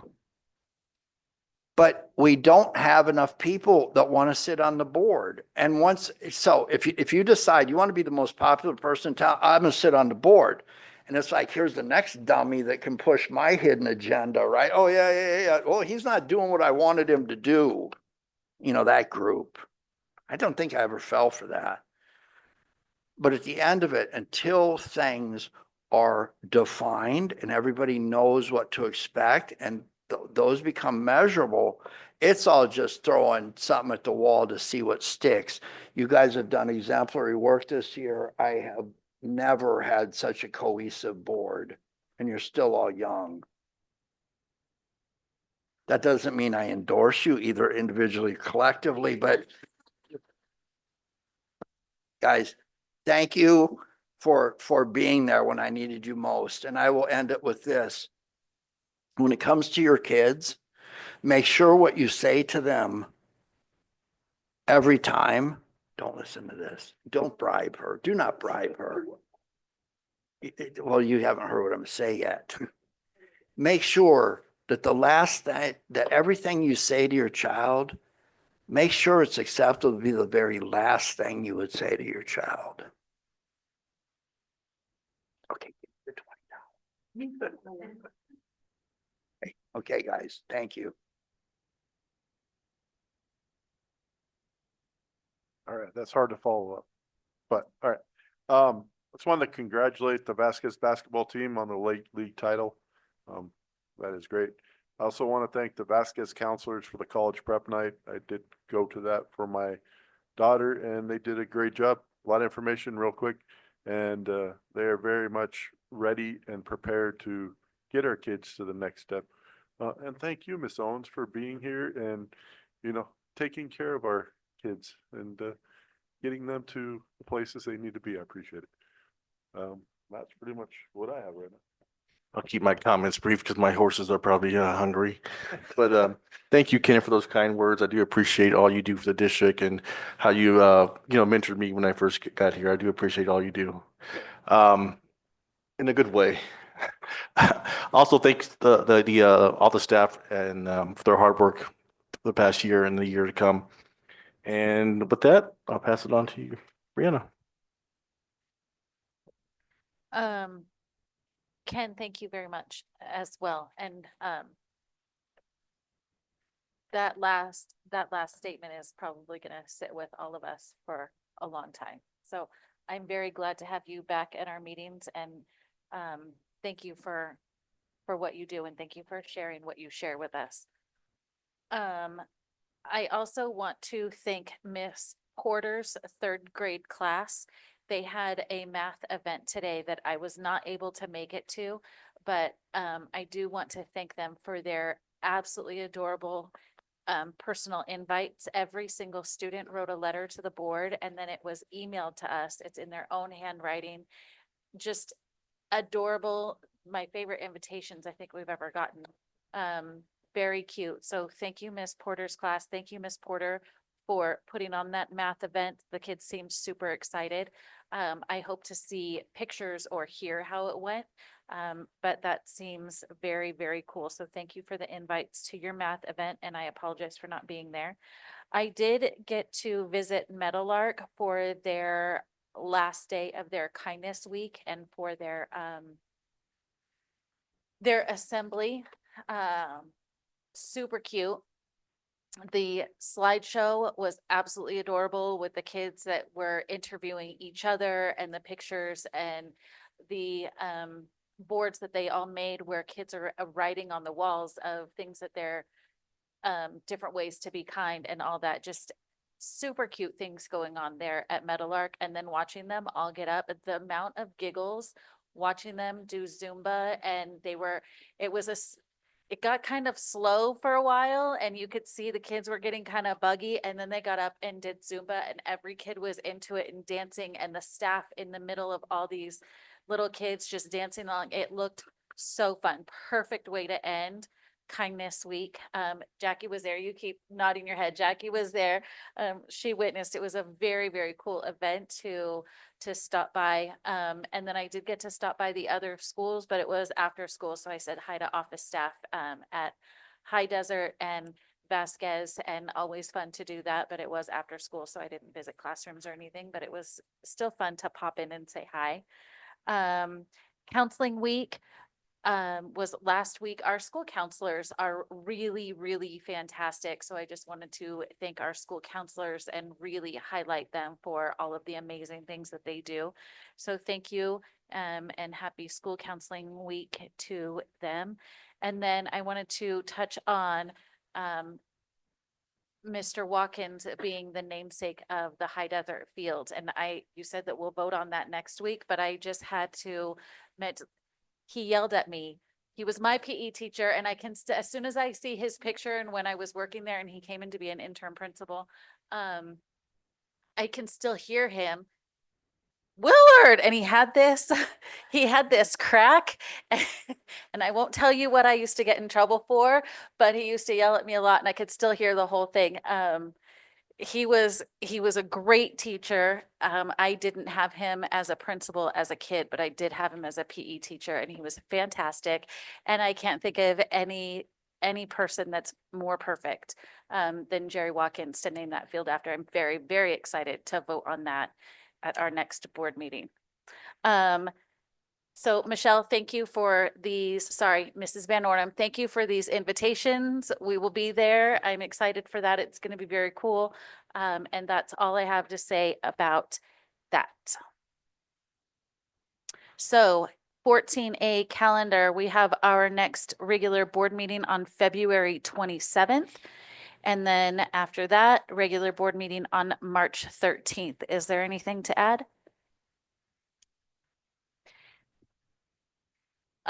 February 27th and March 13th. Is there anybody that will not be in attendance that we know, board members?